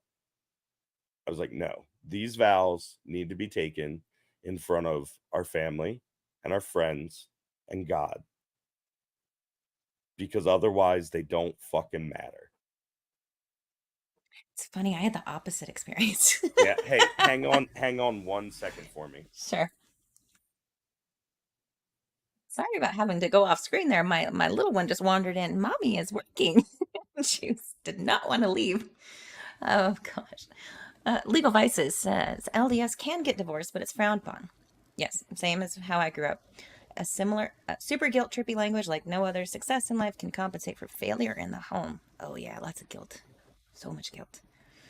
Just across the board, not just divorcing relationships. Island says, "Oh, my church would let you get divorced. My family would have a serious intervention. They function like the mafia. Handle what needs handled, but you don't just get to leave." And that's what I'm saying. As far as like feeling forced or being forced, especially if you grew up in a very strict household, that, I don't know, emotional damage type of thing, you do feel like you don't have choices. And so for those people, and I've seen them, they're like, this is my only out. I have to do this, or else this is just going to be my life. And I'm depressed forever. And I'm, considering self deletion and all the things. It's like, I mean, it's not everybody's situation, but there are those that exist that make me ask those questions. And I'm not criticizing anybody. It's just, I'm genuinely just curious to your take on some of those things. So I think my big thing with that is, like, God, and it's so hard when I actually go to say it. But if you really found yourself in that dire of a situation, like, you made bad choices and there are consequences for those. Um, Is that as a relationship you would want to be with a woman who feels that way with you? Is that something that you would want to maintain? No, I'd try to fix it every day. Okay. I'd try to fix it every day. because that's and that's where I say, like, I'm harder on the men than I am on the women, and I'm pretty hard on the women. Like, but Everyone can it suck. Everyone does yeah, suck. It's yeah. fine. So I forget who I heard to say this, but I think it's true. I think a marriage only works if each person wakes up every day and decides, I'm going to be married to my spouse, to the person I woke up next to. And you have to make that conscious choice every day. One day of forgetting it, and you grow a little bit farther apart. 2 follow-up questions. Mm-hmm. Should there be an age of where people should get married beyond 18? Also, sex before marriage. Go. So I don't come from any of this from a religious standpoint. So Mhm. I don't morally have an issue with sex before marriage. I'm taking that one first because it's the easier one. Okay, follow-up question to that one. If it Uh-huh. were a condition for you, let's just say Big Daddy government suddenly has the ability to determine whether or not who's a virgin, or they've entered into coitus before signing this paper. If that were a possibility in the near future, would that be something that you would take issue with? Yes. Okay. Yeah. Well, I think anything the government does is wrong. So, but Well, not yes, no, everything, I don't but think. I think if a church has that as a condition for you to get married under their faith, and that's your faith, then I think you should honor your faith. If it's not your faith, and we're gonna have this like generalized thing we call marriage that happens outside of different religions, Mhm. then I don't think any one group has a right to say, oh, you had sex before you got married, so you can't get married. Just like I was never against gay marriage, ever. I was more in favor of civil unions because I thought it just made the situation easier to give them all the benefits without pissing off the Christians by calling it marriage. Sure. Um, but I never had an issue with it. I always thought it was stupid that a gay couple who had been together forever couldn't visit each other in the ICU or something like that. Yeah. Like I always thought it was retarded. Um, so no, I don't think that should be any sort of requirement for this state level marriage that we have. I I think if, like, use Catholicism or Islam even, Hmm. to them that you don't have sex before you're married. And then if that's your faith, then you should honor your faith. And Sure. if you don't honor your faith, I think according to your own standards, you have much bigger problems than the government not letting you get married. It's your eternal soul that's on the line at that point, if that's your true beliefs. So there's that one. And the first one, what was the first question again? It was sex Should before there be an marriage. age? If divorce isn't on the table, should there be some sort of safeguard for people that don't have their brains, their frontal lobe fully developed to enter in such a contract? Um, Just curious what your thoughts are on so it. the rational side of my brain says that there's probably some logic to that because we know that the prefrontal cortex doesn't finish developing till you're 25, 26, Hmm. somewhere in that range. Um, but historically, we got Oh, married talking about younger. the 12-year-olds getting married back in the day. Whatever. Like, historically, people have gotten married younger, whether you're talking in the 60s when most people got married between 18 and 20, or, the 1860s when people were getting married at 16. Yikes. Yeah, it at the end of the day, like, marriage was much more stable up until the 70s and the 80s, and people were getting married at a younger age. So I Well, don't I think a lot of marriages in that time, those time frames that you're talking about, those hundreds of years past or whatever, a Mhm. lot of it was just a contract. It didn't involve necessarily love to be a prerequisite for getting married. It was a contract. It was to blend families, to merge families, or to share wealth, or to, I don't know, pay off Well, debts, I think if you're that type of thing. I think if you're relying on quote unquote love, like romantic, passionate, like love to be the Hmm. one thing that keeps you married, you're gonna end up divorced. Um, that's not what keeps people married. Like there's a reason we say there's a honeymoon phase in a relationship and stuff like that. It's a commitment. Like, are there times where you're not mad at 1,000 men? Like, there's times where he's not your favorite person. There's times where I'm not my wife's favorite person. You know, it happens. But so I don't think you're feeling this uncontrollable love for this person No, no, when they pissed you off. I agree. I But I you mean, still yeah, I've been married for almost 21 years. right. So obviously the honeymoon phase has its place, Yeah. relationship wise. What it And then is a it's commitment. It's a commitment sure. I to mean, each other and to your family. you become more family than that. But my question at this point, and something that you and I have disagreed on or had kind of like questions back and forth about, is okay, so the honeymoon phase is over. Let's say that, right? Yep. A lot of people end up living like roommates just by accident, right? Yep. It's just day to day. It's still family, but the spark is gone. You're not relying on the spark, but it's not quite there. Marital dues. And it's the woman's job, the wife's job, to satiate or meet the physical needs of her husband. Yep. First question. Yep. Is it also the man's responsibility to fulfill the needs of the wife, or because that sounds biblical, the way that Sure. you talk about it. Sure, To absolutely. be fair, females Like typically women have like lesser sex. needs. Women like sex. Are we talking strictly sexual needs?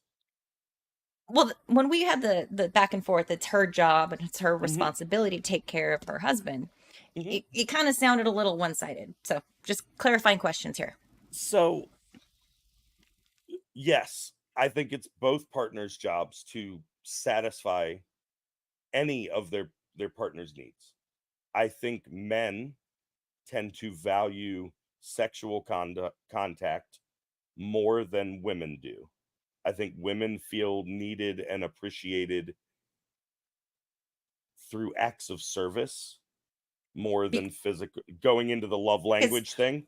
love language and our nature is typically sexual tendencies or needs or whatever are associated with an emotional need as well. Whereas most of the time, not for everybody, men can just be physical. And this is a point that also I didn't mention earlier, but I wanted to, Mhm. as far as like women being lonely and the milkman and the pool boy. During those time frames that you were talking about, like the 60s, the 50s, actually forever and ever, Yeah. men often had mistresses. So potato in Now, some ways. so No? Go on. Not emotional. Actually, no. That's the point. sure, It yes, wasn't emotional for them. people have always been stepping out on their spouses. But it's to say it was accepted amongst men to find out that one of their social group was stepping out on his wife is like saying we have a rape culture in America where like people just excuse rape. Like that's not how men interact. Like you're it's not okay. You don't go bragging to your buddies. If you're having an affair, you don't go sit around on game day drinking beers with the boys talking about all these extra bitches you're smashing when you're married at home cuz half of them are going to fucking want to fight you cuz that's fucked up. Like I we guess it don't depends on the culture for sure, and the social circles, to be honest. I mean Like, I mean, maybe if you're like one of these gay little red pill circle jerk guys, you might have some value with that. But any real man I know that values family and faith and stuff like that, like they're not going to accept that mhm. from their buddy. They're going to tell them they're fucking up. Um, you know, I have friends that I grew up with that one of them ended up having sex with the other one's wife, and like instantly it was like, you're not my friend anymore. Like, don't fucking talk to me. You're a piece of shit. Like, that's the standard we should be holding other men to. Like this, and philanderer was like a bad thing. Like back in the day, if you found out that some guy was a philanderer, you didn't want to associate with him. He wasn't your buddy. They're pieces of Okay. shit. Lauren Center, telling the name, by the way. I don't know. I would shame any of my boyfriends for cheating. They all have kids, so I'd probably really let them have it. Okay. Yeah. And There you go. that's what I'm talking about. Like you don't let your buddies do that. You mean television and movies are lying to us, Grifty? Yes. Get out of town. Yeah. And like I said, you got to be harder on the men. Like, at the end of the day, like, it's your job as a man to be the rock in everyone who counts on you's life. Like, they come first, always. And it's this whole thing nowadays. And I sent you this clip. Do you have that clip? Can we watch that? Twitter or private chat? I DM'd it to you in like right after we scheduled it originally. Oh, originally? Oh no. I might be able to get it up. Facebook? Yeah, it's a Facebook short thing. Loading her up here. Oh no, the page isn't available right now. They might have. Oh no. See if it works on your damn it. end. Unless it's see. been removed. It might have been. Was it That's spicy? disappointing. It wasn't super spicy. But it was this woman talking about how, like, this guy came up to her at a book signing and she was talking about shame. And he asked why she didn't talk to men. And she said she just didn't. And he said that was convenient. And he said something along the lines of my wife and my daughters, who you just signed those books for, are harder on me than anyone in my life. And they'd rather see me die in the saddle on my horse than to be laid low and defeated. And she framed it in this way, like that victimized men somehow. Like there's so much pressure on men to do this stuff, and people don't give them enough credit for what they go through, and don't tell them they're appreciated enough, and this and that.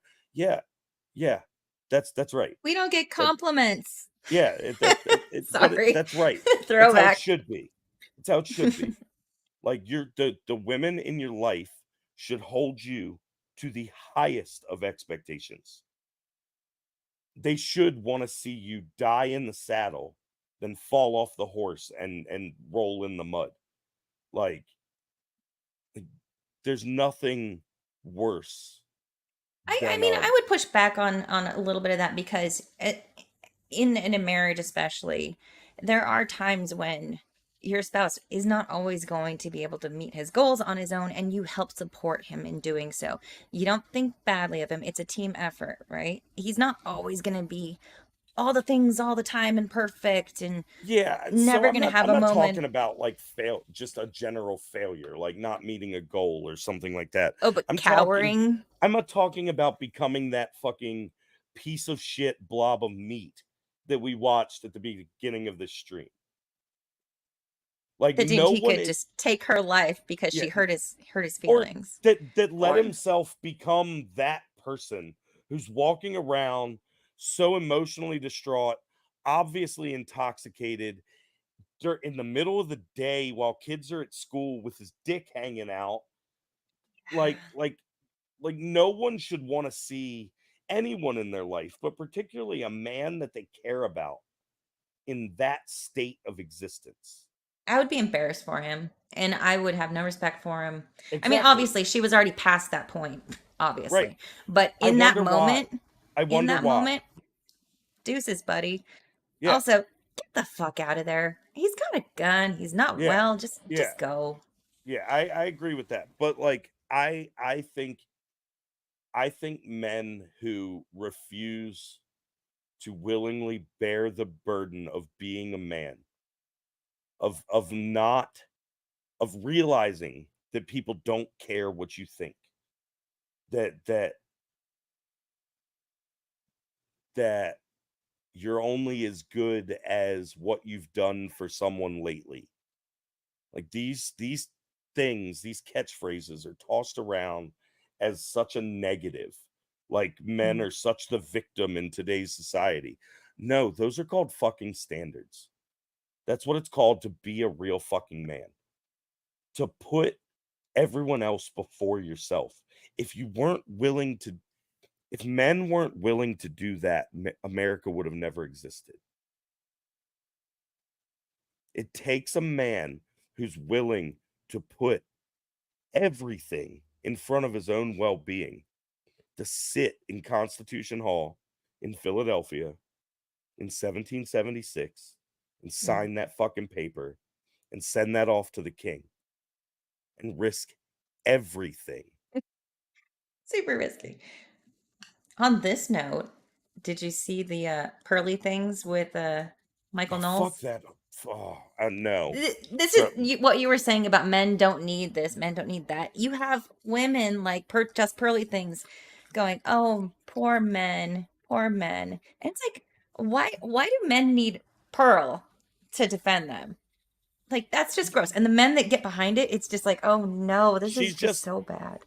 She's just the mirror opposite of the early 2010s male feminist who's spouting the rhetoric to get close to the opposite sex because no one wants to fuck her. Super cringy. Yeah, like it's really bad. It's really bad.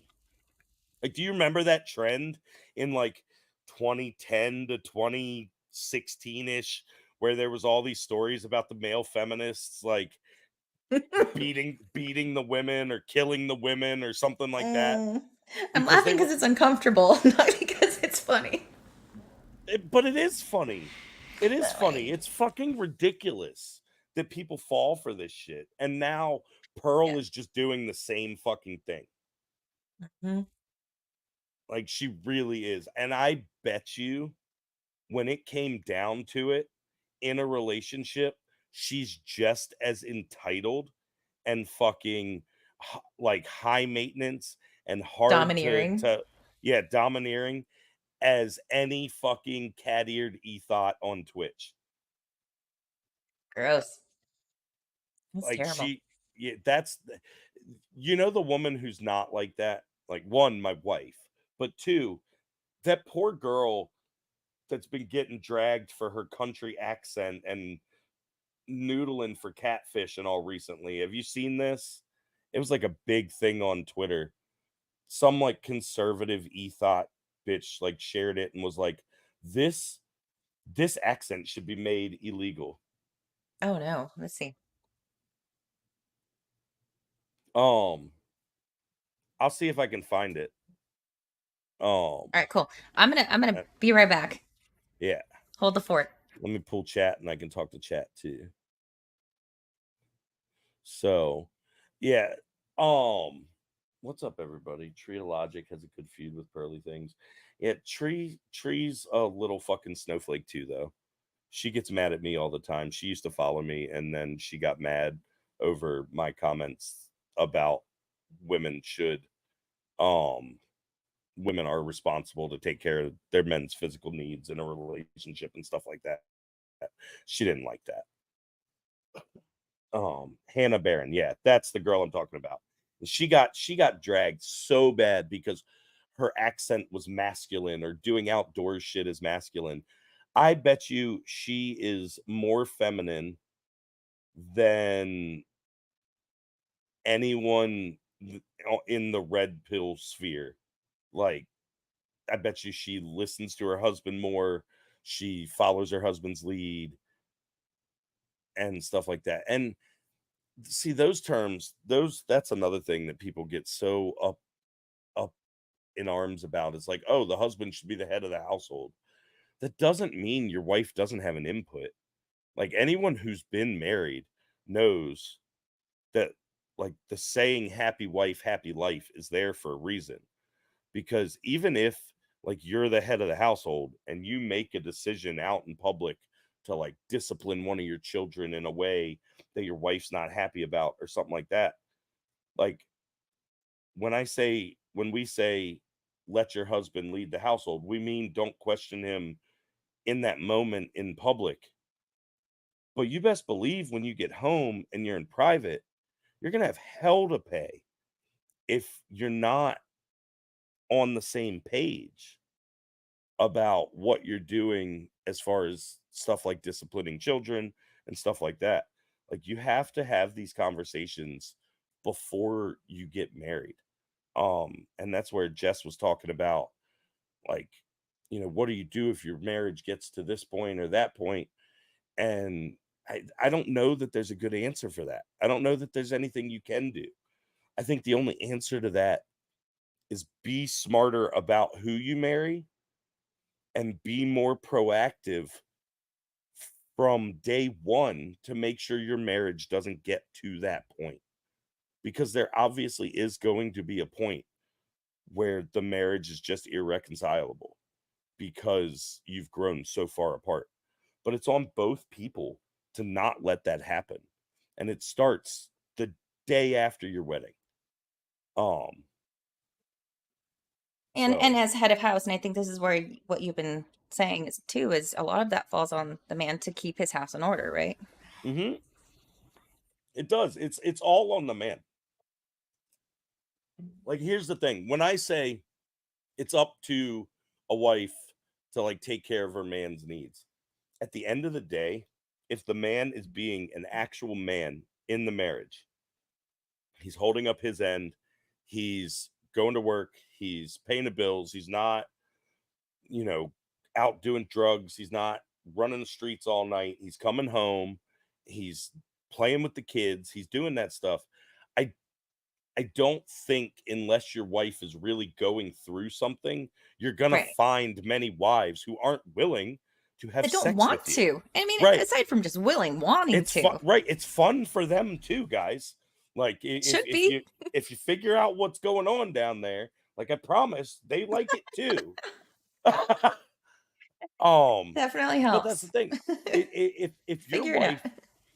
if your wife doesn't want to have sex with you, the first thing you need to do is look in the mirror. What's going on up here? Find out why. No. First, make sure you as a man aren't doing anything that's just not repulsive to her.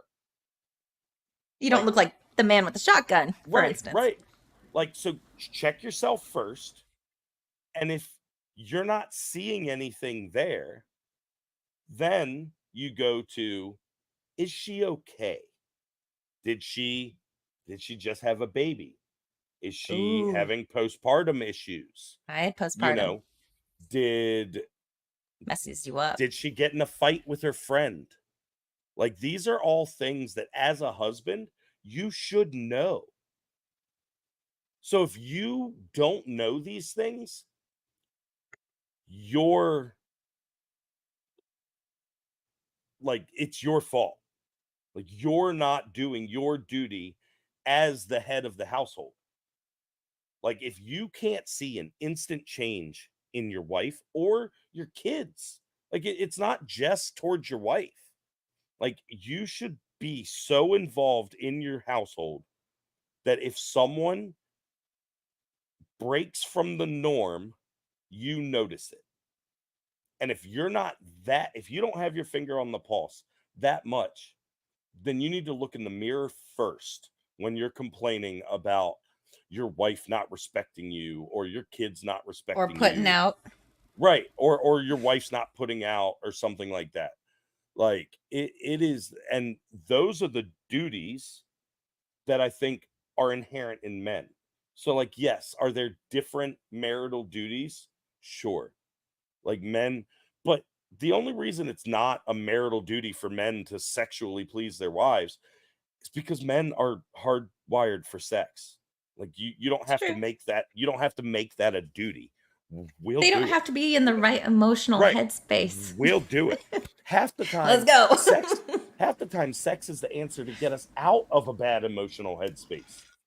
What? And that can be a tricky, like, Right. if both are in kind of a weird funk of a place to like And have those two places meet. Well, not those phrasing. Um, well, and it'll that's fix his problems, but she's got something blocking her from doing the thing that's gonna fix. It's kind of like, God damn it! I wish people as creatures were a lot easier.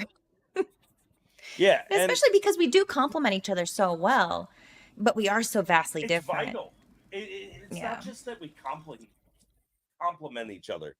We literally complete each other. We are two halves of the same being. And now you're getting into the theological thing of like two flesh become one. It's true. It's true. Thank you, Porn Sitter. I think there's been some movies that start out that way. Like, Oh no. but and you're getting into the like theological, like two flesh become one and this and that and all. But it is true. I don't think any human is complete. And oh God, this clip is gonna come back and cancel me one day. Watch. I cancel everybody. I am toxic. I don't think any human is complete until they have found the person of the opposite gender. Yes, there's two. And yes, heterosexual relationships are the norm. Sorry, it's the truth. Not sorry. You're not sorry. Get out of here. Not sorry, not sorry. But I don't think you've actually achieved your peak level of who you can be until you have that member of the opposite sex and you're pair bonded and you're raising children. I think there are a lot of animal species on the planet that mate for life, and they are a unit, and that's how they survive. That is the arrangement, whether you believe in a higher power or not. Nature has made it so. However you think it got there, the pairing for many species is required for survival. I agree. And humans on a much higher level as far as fulfillment and just happiness and all the things. The animal kingdom doesn't necessarily have the ability to feel. It's so much better, right? Those, you feel whole, right? Those pieces, those deficits. Likes being alone. No one likes being alone. Like we view solitary confinement as like right on the edge of cruel and unusual punishment. Cruel and unusual, inhumane. Yeah, when we and that other person, we need that other person to make us whole. And I'm not saying for everybody you have to, because again, these are generalities. But generally speaking, as a species, humans tend to have, historically speaking, this is what works, right? And so again, it's not for some people like being alone, but maybe they just haven't met the right type of person that would make them feel even better with a partner. So that's what I was gonna say. Like and I'm sorry if you feel that way, Eileen. I really am. Eileen, I'm sorry if I mispronounced your name. I think it's Eileen. But like, it's sad to me that people feel like that, because I don't think that it's truly that they like being alone. I think they've had such bad experiences, whether by their own choice through the relationships they've had in the past, or by no choice of their own, by being born into a toxic family, that is a learned childhood trauma fucks people up in relationships and and adulthood. I think that is a learned trait. I don't think it's the natural state for humans to be in. And it's sad to me when I meet someone It's who's very like, sad. I just want to be alone. I feel so much for them. I'm like, I want nothing more than for you to meet that one human that can change your mind. And I'm never that person because I have my one human. You know. So there's nothing I can do to fix it. It's just sad.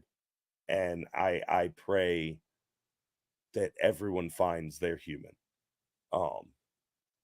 Yeah. Aw. Happy St. Patrick's Day, Grifty. Thanks Happy for St. coming Patrick's on. Day. This has been fantastic. This is like my most watched active live viewing stream ever. I'm still like, this is wild. This is awesome. It's because of you. Thank you so much. Green is lucky. Awesome. So no, thank you for having me on. I love it. I never have the time or motivation to fire up my own streams. And Are you on any sort of schedule at all, or are you no, haphazard, or I'm just not. dormant? I've set okay, so it's really hard for me right now. I know, like, I've made a lot of efforts to make it look like, oh wow, he's got Your camera quality looks so much better than it ever has. well, Great job. Thank you. I appreciate that. But like, it's like, oh wow, he's got a background, he's got some lighting and this and that. Like, I'm sitting in my laundry room right now. With like a rolling desk. Coolest laundry room ever. You can't tell. And it takes me 30 to 40 minutes to get all my lights set up and all every day. I can't leave them in place. And so it's just too much right now. We are in the process of doing an addition on our house.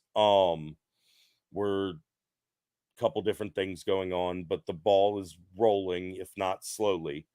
And the final result of that will be I will have an office.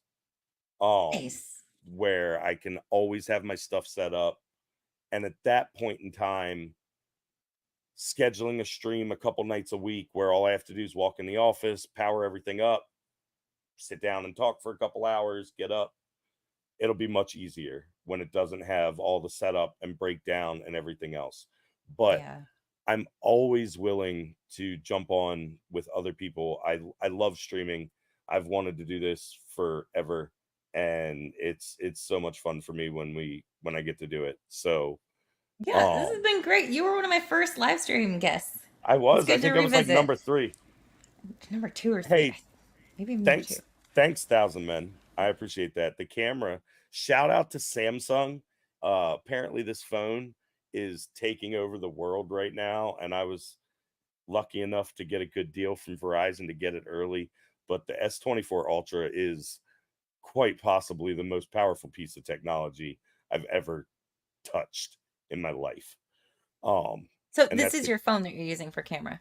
Correct. Yeah. That's amazing. Yeah, and it's nice. It gives me all sorts of the app I'm using. I think I'm gonna pay for it because when I pay for it, it'll let me do stuff like background blur and stuff like that. So it like makes me more the focus, which isn't maybe as important with just my like fake brick wall back here. It's totally real. Stop it. Totally real. Totally real. Totally real. My futon is fake. My pugs are fake. Everything behind me is fake. Your wall is real, though.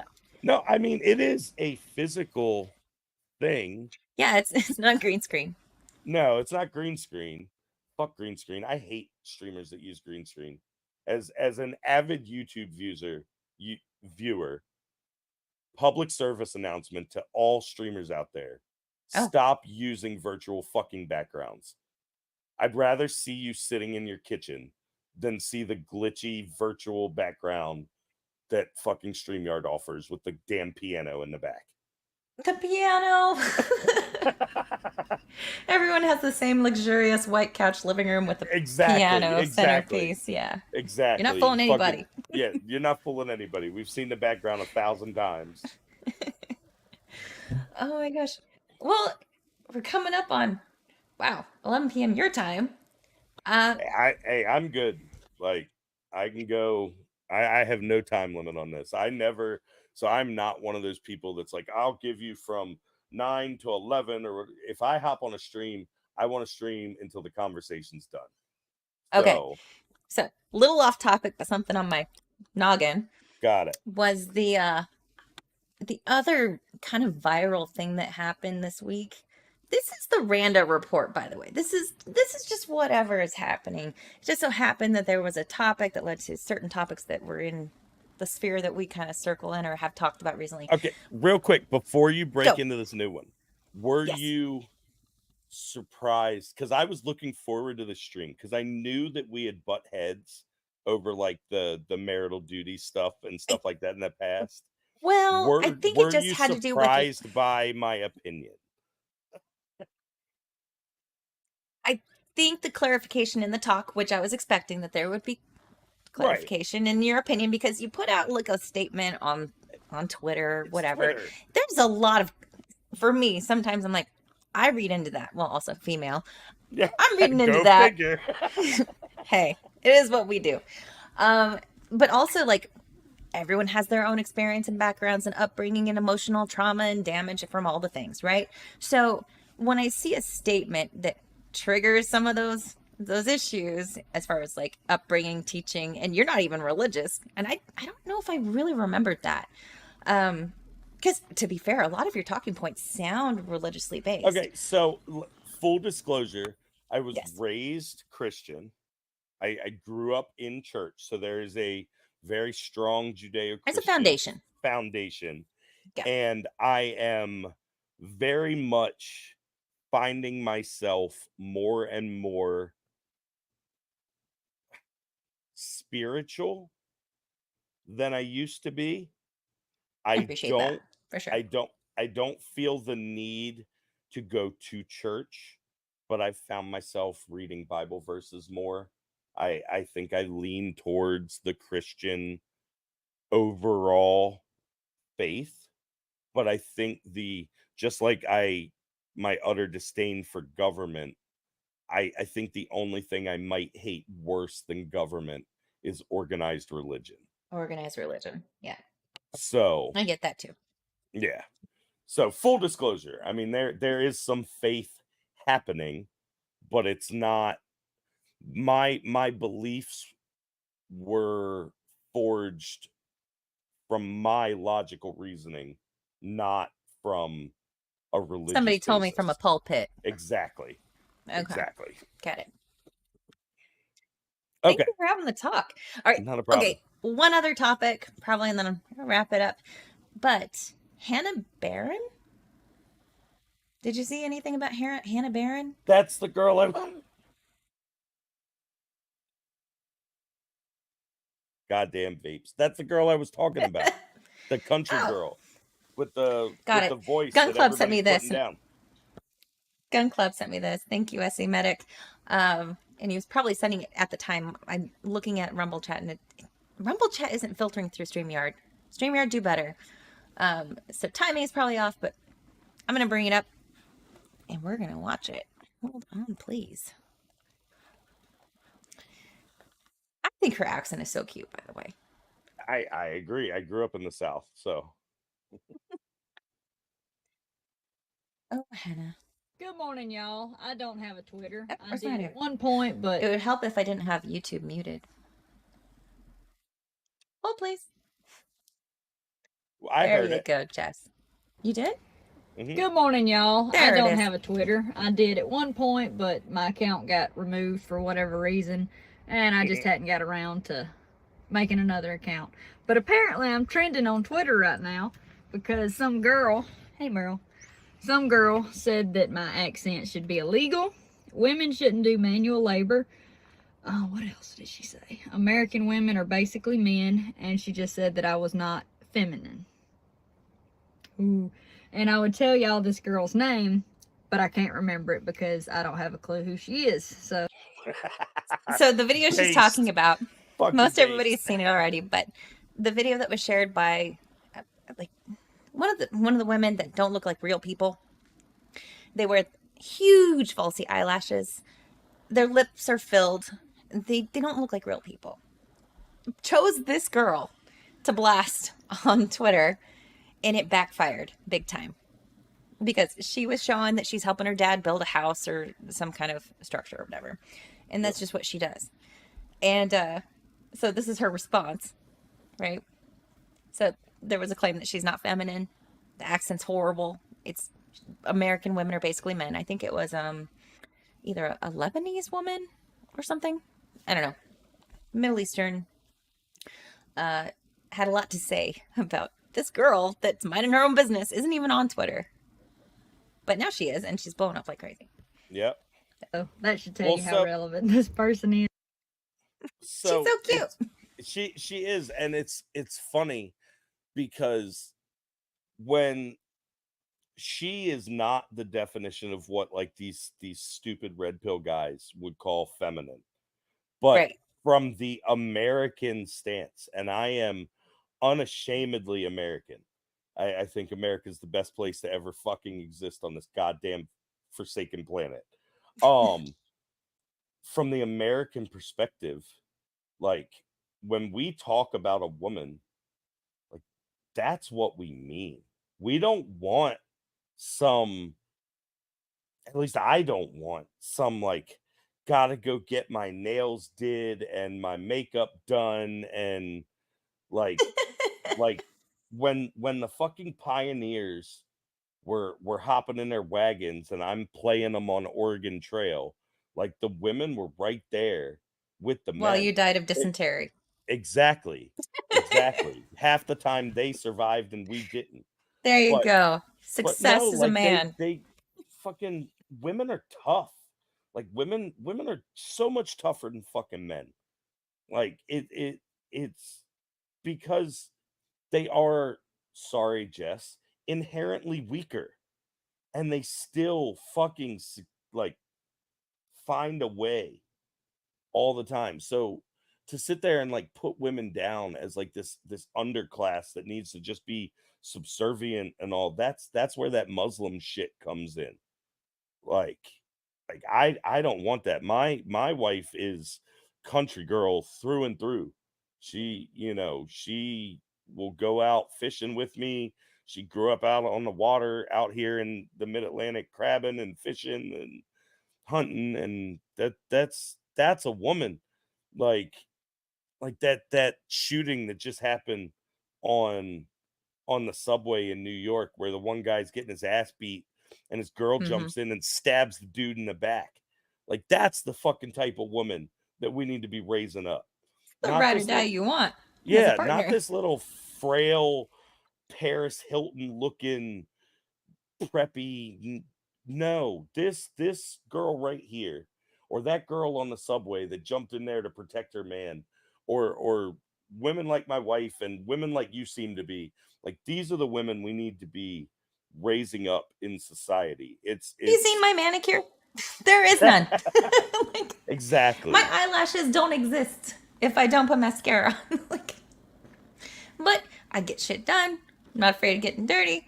Like, I'm afraid of the sun, though. I do burn like crazy. But, you know, SPF, baby. There you go. Mr. Scott says, I'd bet on Jess in a fight with Grifty. Only because I'd have to fight 30. I'd have to fight 30. That'd be a bad bet. Oh, no. Keebler says, I'm okay with that, Grifty. My issue is that they take all my shit in divorce court. Only if you let them. Only if you let them. First of all, if you let your marriage get to divorce, it's your fault. They hit me with a frying pan, I go to jail, also says Keebler. Yeah, get it on camera. Document. Look, and all the black people say the cops are always out to get them and want to shoot them just for walking down the street. Like, we can all cry about how the world is unjust to us, or we can rise above it and make the world our bitch, which is the American fucking legacy. Never bet against Jess. I know my failings, but I would have to fight super dirty. You know, I'm at a disadvantage. I understand that. It's fine. Okay, let's finish watching Hannah. Let's see. Yes. But I just think it's hilarious so because cute. I grew up as the weird kid in high school who hunted and fished too much, because back then it wasn't cool for women to hunt or fish or the whole country lifestyle. And I'm so proud of all the women in the outdoors now who are making that more cool or popular. I'm so proud of us. I think we're doing great. But I've been helping Dad build houses since I was 15. When I was a senior in high school, I taught kids how to weld in ag class. So I've done, not manual labor. When I think of manual labor, I think of what my dad does. I'm nowhere near that. I just help as much as I can, and I try. And it's fun. And there's nothing wrong with that. There's a lot of blue-collar women out there who are also feminine. And so I just think that you should embrace your own individuality. You should be yourself. And don't worry about what anybody else said, because these folks talking about me and think they're going to offend me, that ship sailed a long time ago. I've been getting picked on my whole life. I grew up around men. Well, so don't be scared to build your own box and don't try to fit in anybody else's. Be your own person and you'll be happier in the long run because of that. And don't worry about what anybody else has to say. Hope y'all have a good one. She's adorable. You like that comment though? That's a lost skill. It's a lost skill, man. That it's funny that Born Sinner said that, because growing up, me and my buddies used to joke like, "Nah, you never hit a woman, but if she's really losing control, you just grab her and shake the shit out of her." Like, what are you doing, woman? Like, stop being crazy. Like, it's okay. Like, women are crazy. It's really okay. You guys should own it. I'm not going to deny it. There you go. Sometimes you need a good shaking. Especially right before that time of the month, we get extra weird. Hormones are a wild thing. We mentioned postpartum. Can we talk about pregnancy? Pregnancy, Oof. postpartum, Oof. that hormone dump. It is not for the faint of heart, boys. No, and you know what? I have so much more respect for what the hormonal level that women go through since I started TRT. Because it's not just women. Like, it is men too. Our curves tend to be more gradual. Like, when our testosterone goes down over time as we age, we don't notice it. So it's more of a gradual change. But ever since I started on that, and I'm coming up on 40. I'll be 40 in April. So next August. month. So when I started on TRT and they've been ramping me up, like, the changes that I've felt and that my wife has noticed is incredible. And fortunately for men, it tends to be more in the positive direction when we get on these things. Like, I'm less aggressive, and you would think more testosterone would mean the opposite, but it doesn't, because it evens you out to where you should be. Correct. So I'm less aggressive, I'm happier, I have more energy, all these things, whereas the hormonal changes that women go through, either before make you their fucking period, crazy, or while they're pregnant, or during postpartum. You're irrational. Yeah, you guys, you are. Like, pregnancy brain is a real fucking thing. Yes.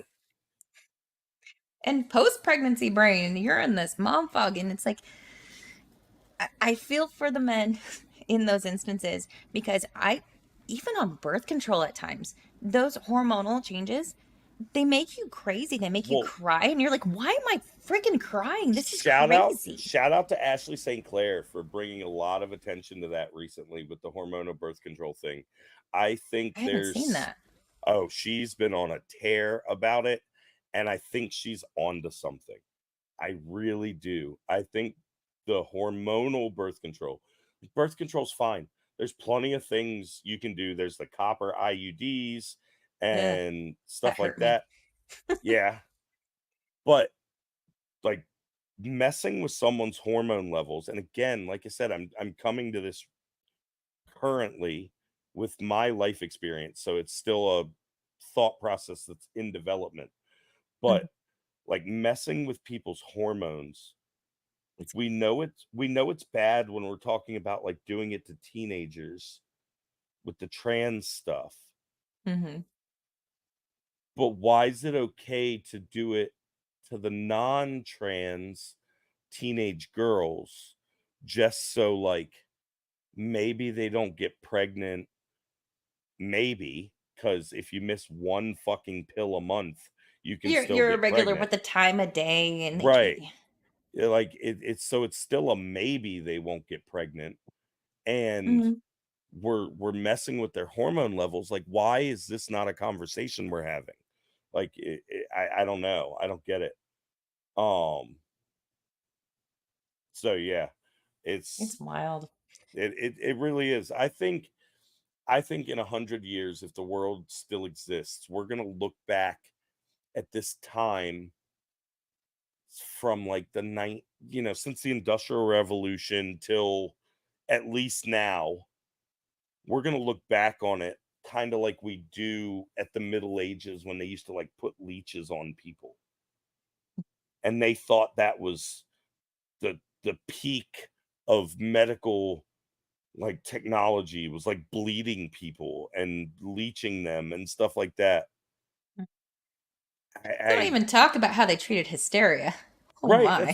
that's what I'm saying. Like, I to think, if you even remotely read history and see how fucking retarded human beings have been throughout time, and Mhm. then you look at today and say, we have all the answers, we know everything.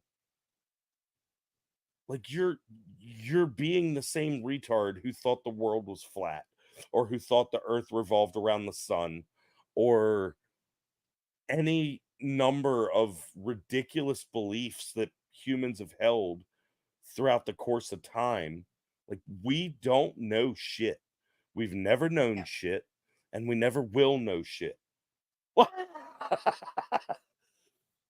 To presume we know everything just like And reinforces the fact that we are actually retarded. Like, yeah, and this, that's a big problem with today, is we think we yeah. know everything, whether you're talking about fucking gender sciences or climate change or politics or whatever. We think we're the smartest that humans could ever be, and I promise you we're still just fucking hairless monkeys who make cool tools.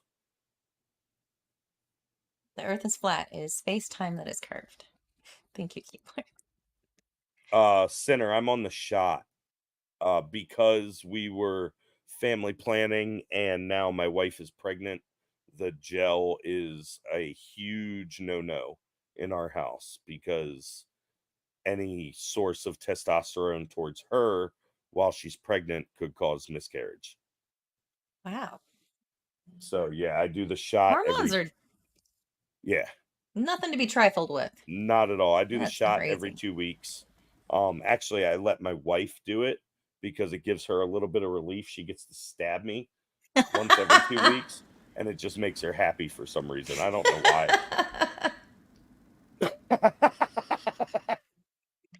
Cheers, Mrs. Grifty. You get yours, girl. I'll tell you what, and so we just started doing the shots at home. I used to have to go into the doctor's office every 2 weeks for them. So we're talking in the last month since she's been pregnant and everything else. And the day I told her that my doctor was ready to start transferring it to home and that she had to come into the doctor's office to get trained on how to do it, because the shot goes in your butt, and I'm old and not really She gets to flexible. stab your ass. Yeah, I'm not Nice. flexible or anything, so I can't do that shit myself. And I told her, I was like, you got to come in and learn how to do the shot so you get to stab me every 2 weeks. The look of just pure joy on her face. She's like, are you sure we can do it weekly? Yeah, hey, I look, the way that stuff makes me feel, I'd let her do it every week if the doctor would give me the script. I'll tell you, it's miraculous. Any guy over 35 who finds himself tired or having aches and pains all the time, Because shit, that shouldn't be normal at 40. right, and I'll put it out there. Your sex drive isn't where it used to be. You can't go as long as you used to. Like, if you're noticing these things from 35 to 40, go talk to your fucking doctor. Get your T levels checked, and I promise you're low. And get it fixed. It's the best thing any fucking dude can do.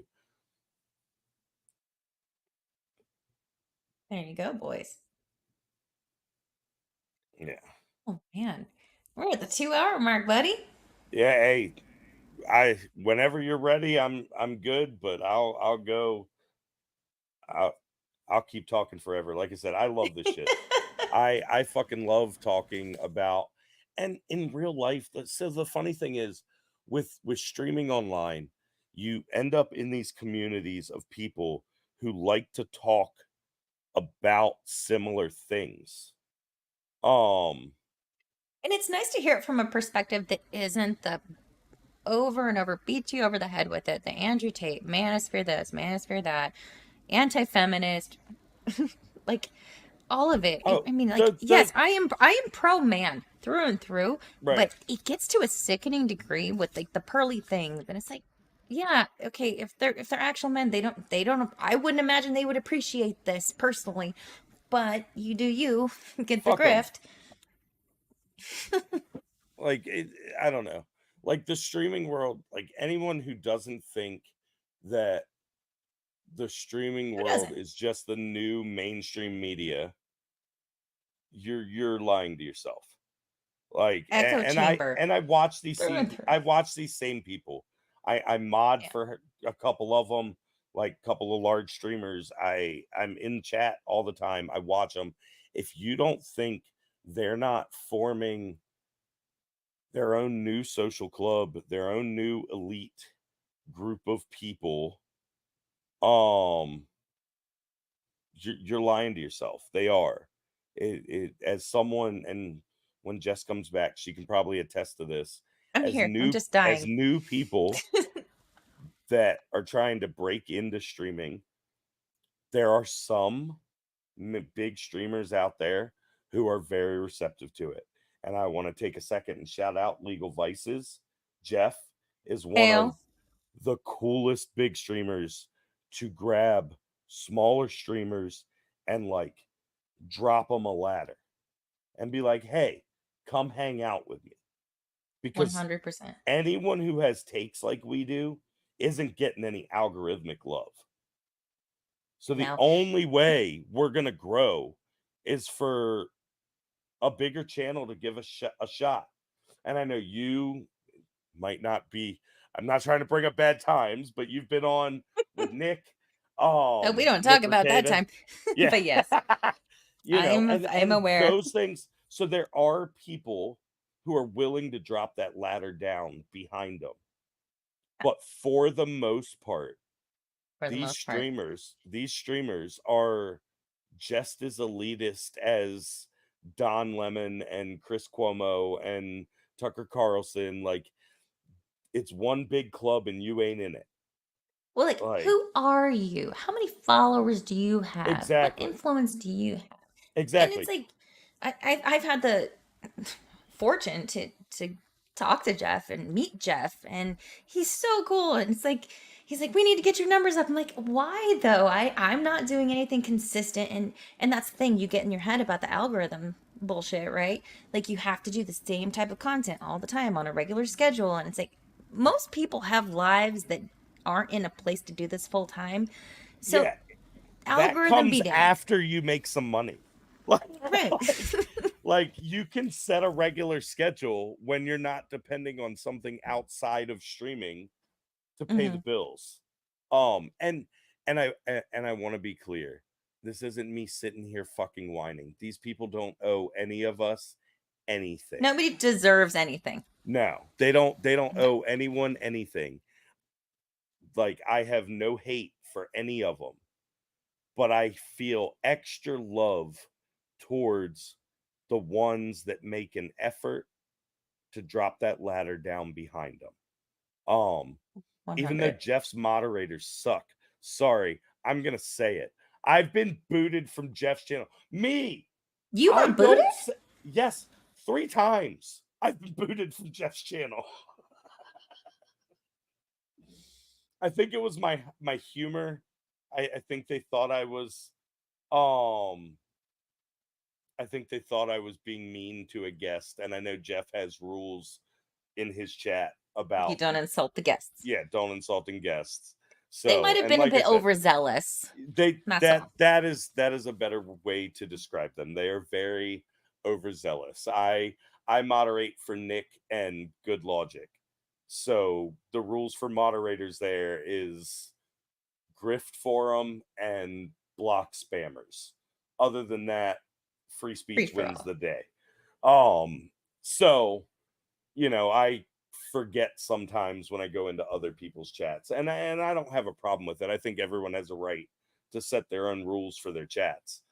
But I just want to take a little dig there because I've been booted from Jeff's streams a couple times. I'm petty. Deal with it. I doubt Jeff was even aware of it. Oh no, you know, it's nothing to do light with Jeff. ribbing and messing around is totally fine as far as I'm concerned. It reminded me of this one time I was watching a TikTok. I hardly go on TikTok, but I was watching this police officer, sheriff guy, and he was doing a live. And I said, "Do you boys like Mexico?" Because Super Troopers. I think I'm funny. I got banned. I'm like, oh, hell no. So like I went back in. I'm like, I guess I have an alt account. I'm like, hey, I didn't mean anything by that. And they're like, why are you back here? Yeeted. I'm like, okay. Some moderators are a little much. They are. But They are. Jeff's it's chat, funny. I think it's a good batch. I think they might have just missed what you were trying to say there. Hey, look, I piss people off all day, every day. If I could get paid to do it, so much the better. But and that's another funny thing. Like I get so much shit. I've been on streams. I think it was a stream with you. I was Oh on no. where you had someone else on. Was it with you?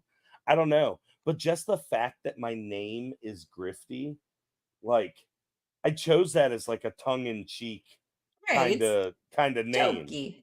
And people are like, well, I don't know if I could take you seriously. Are you just out here grifting?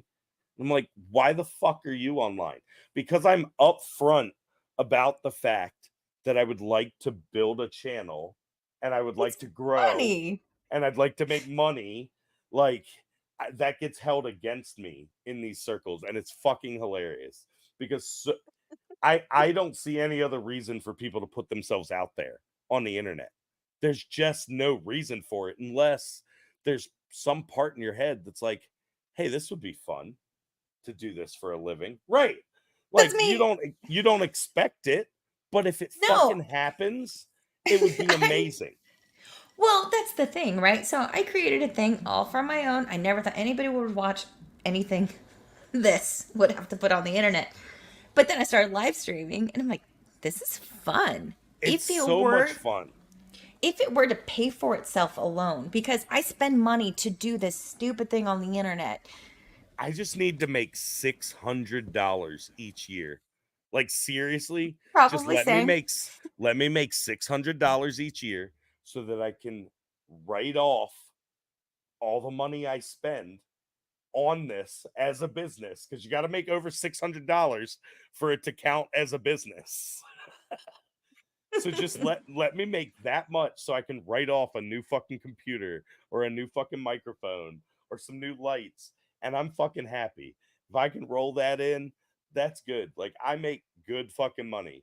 Like my wife gets so fucking mad because I'll work like 3 days a week sometimes during the winter. Maybe it's like 1 day a week, and I still make more money than she does. And she works 40 hours a week every day of the week, like Monday through Friday, all year long. But there's a reason. Gender pay gap. I'm kidding. I'm kidding. Yeah, I I'm know, totally fucking with you. But I tell her all the time, I was like, I couldn't do what I do if it wasn't for her job, because she works for the state. So she covers the benefits. All of our benefits are carried through her. She's I'm still building a here. I'm just pension. dying. Yeah. She's building on a pension so that when she retires, there's still money coming in. Like, my job doesn't do that. I can make all of my money now, but when my old ass knees and my old ass back gives out, the gravy train stops. Like, there's nothing else I can do. So Kimberly says, well, I am not here nearly often enough. I disagree with y'all at least half the time. Welcome to it. Please do. But I love the takes, and it tends to make me reevaluate my opinion. That's the thing that I enjoy about this. that's the point. Especially. Yeah, absolutely. And to be honest, when I created a YouTube channel, I didn't have any intention of talking to people. It was mostly just for me to like talk about things that I felt were important and that no one else would ever see. But once I started talking to people, it got my brain juices going, got my my thought process, and I'm like, huh, that's an It interesting helps take. you. It helps you refine your own opinions. Yeah. Like Recalibrate. Steel sharpens steel. Like Absolutely. that's the saying for a reason. Like, you get out there and you put your opinions out there and you let people fucking attack them and beat them down and tell you you're fucking retarded. And then maybe you realize that you are retarded. Yes. And you adjust your opinions. Or not, but in those moments, and especially with the whole like Brian issue, as far as like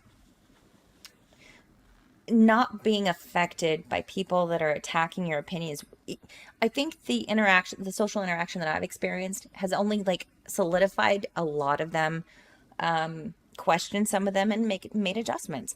But when it comes to these issues, whereas like Brian is new to the controversy or the backlash, after just being on Twitter for a year and a half, it's like I'm already hardened. I'm like, no, this is important to stand up against. I'm totally in on this, and I will die on this hill because it's right.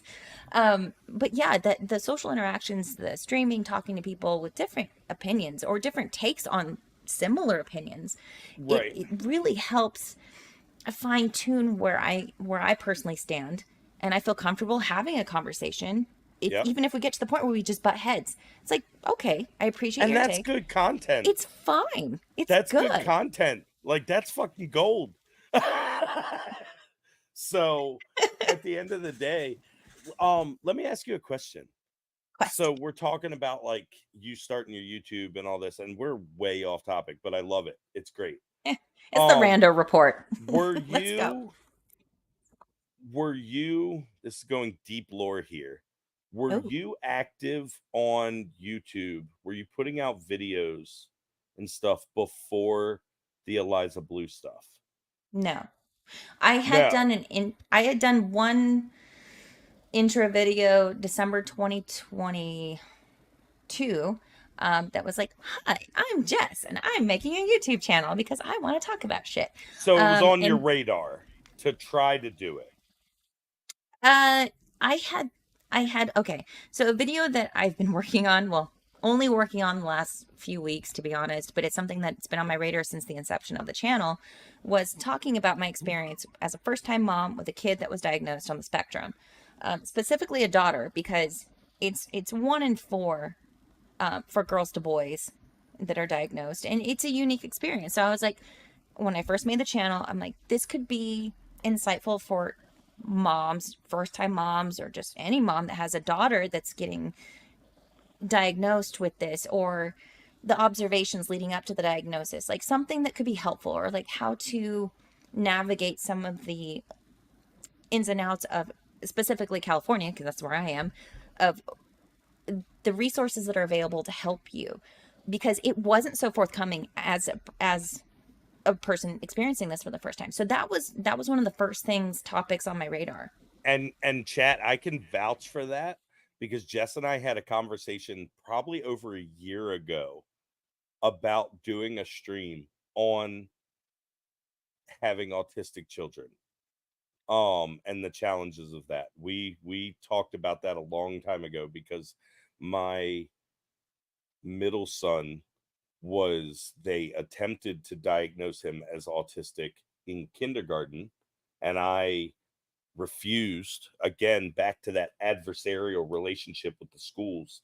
His teachers tried to push this diagnosis on us, which would have locked him in to an EIP and everything else in school, and I refused. And the next year he was identified as a gifted learner and has gone through school and is now a sophomore or a freshman in high school taking AP classes and everything else, who probably is on some level of the spectrum The spectrum. as It's I am. broad. Like, Okay, one of the points, learning all that I've had to learn over the last, how old is she gonna be? She's gonna be 6.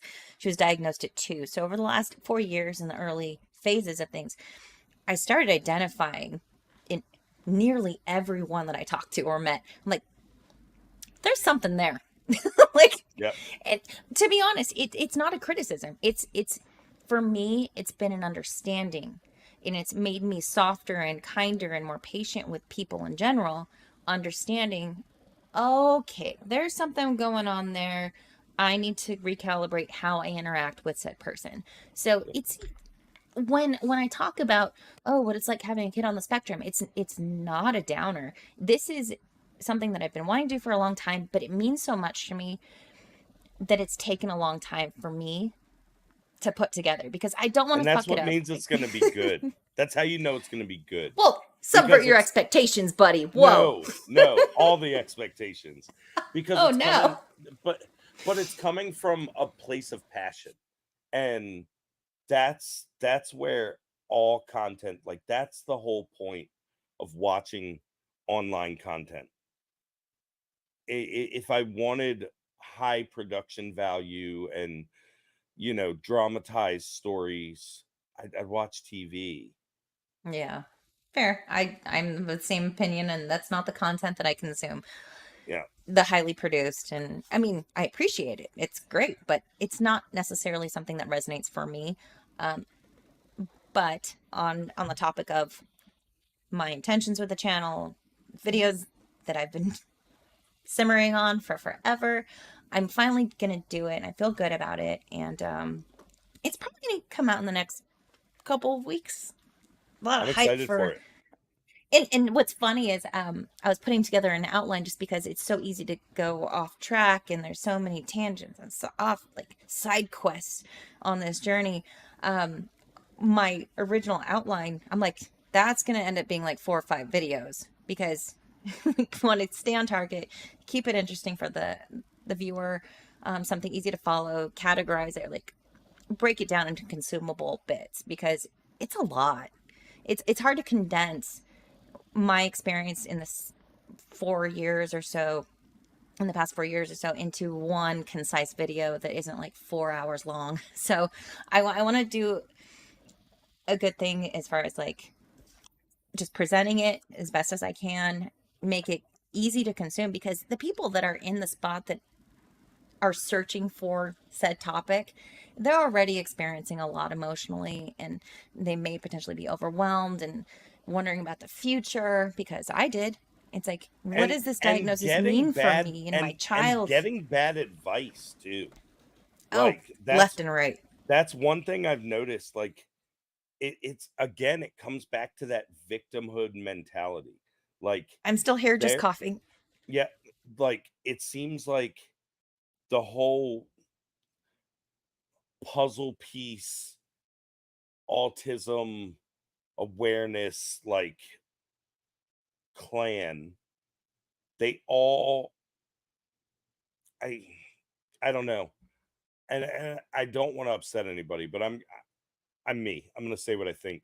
They seem very similar to, like, the parents of the trans kids. It seems like so many parents. That is a segment that I want to talk about. The like making it your identity. Yeah, like so many parents, and not even your kid's identity. No, The autism moms. The parents' identity. It becomes about clout. It Yes. becomes. It's like a conversation. It can go to so many different areas of life. I had a conversation with my wife today. She was feeling upset because she woke up and she was looking at TikTok, and there was so many moms doing like rainbow pancakes for St. Patrick's Day, or putting out leprechaun traps and this and that. And she was like, all the good moms are doing this stuff, and I'm just here. But when she says I'm just here, what she was really doing was spending half the day with our 8-year-old making fake or make believe movie tickets and dollar bills. And we had a family movie night tonight where he ran the store, and everybody, I went to the store and I bought a bunch of the boxes of candy and stuff like that. And everybody, him and his brothers and me and my wife, we all went up with our fake money, and we paid him, and he gave us our snacks, and we sat down and we watched the original Ghostbusters movie. And I was like, that's what real good moms are doing today. I said, those moms that you're looking at online, that you're saying they're the good moms, what they did all day was they filmed that video all day yesterday, and they spent all night last night editing it so that they could post it this morning. And then they sat in front of their fucking computer and interacted with the comments and watched their likes go up, and their kids sat in their room alone. Whereas you spent time with our children planning a fucking day. So who's the good mom? And I think it's the same thing with those autism moms. And they put like give me credit for what I deal with above, let me teach my child to live life while being neurodivergent. Right. It's that whole identity politics, and here's the thing too. And this is a whole nother video as far as the cross sectionality between autism and transgenderism, and there are total parallels. And I was looking at some statistics about the suicide rates for, one, autistic people, secondly, transgender. 4 out of 5 suicidal transgender people are autistic. There are correlations because they don't fit in with society. They don't feel like they fit in. Girls specifically, and that's why it's near and dear to me. Yeah, autistic girls are being targeted in these support groups, right, with this gender ideology. And that's why, like, traditionally throughout history, like, the overwhelming majority of transgenders were men pretending to be women until recently. Now it's like 5-1 girls pretending to be boys instead of boys pretending to be girls. So you have the 4-1 boys with autism versus girls with autism getting diagnosed. The ones that aren't diagnosed, Lord help them. But the situation with most girls on the spectrum is that they don't feel girly enough. They don't feel like their peers. So now with the gender ideology coming in to the schools, infiltrating the pre-K age level. Oh, that's because you're a boy in your mind. You're actually a boy. It's not because you're neurodivergent.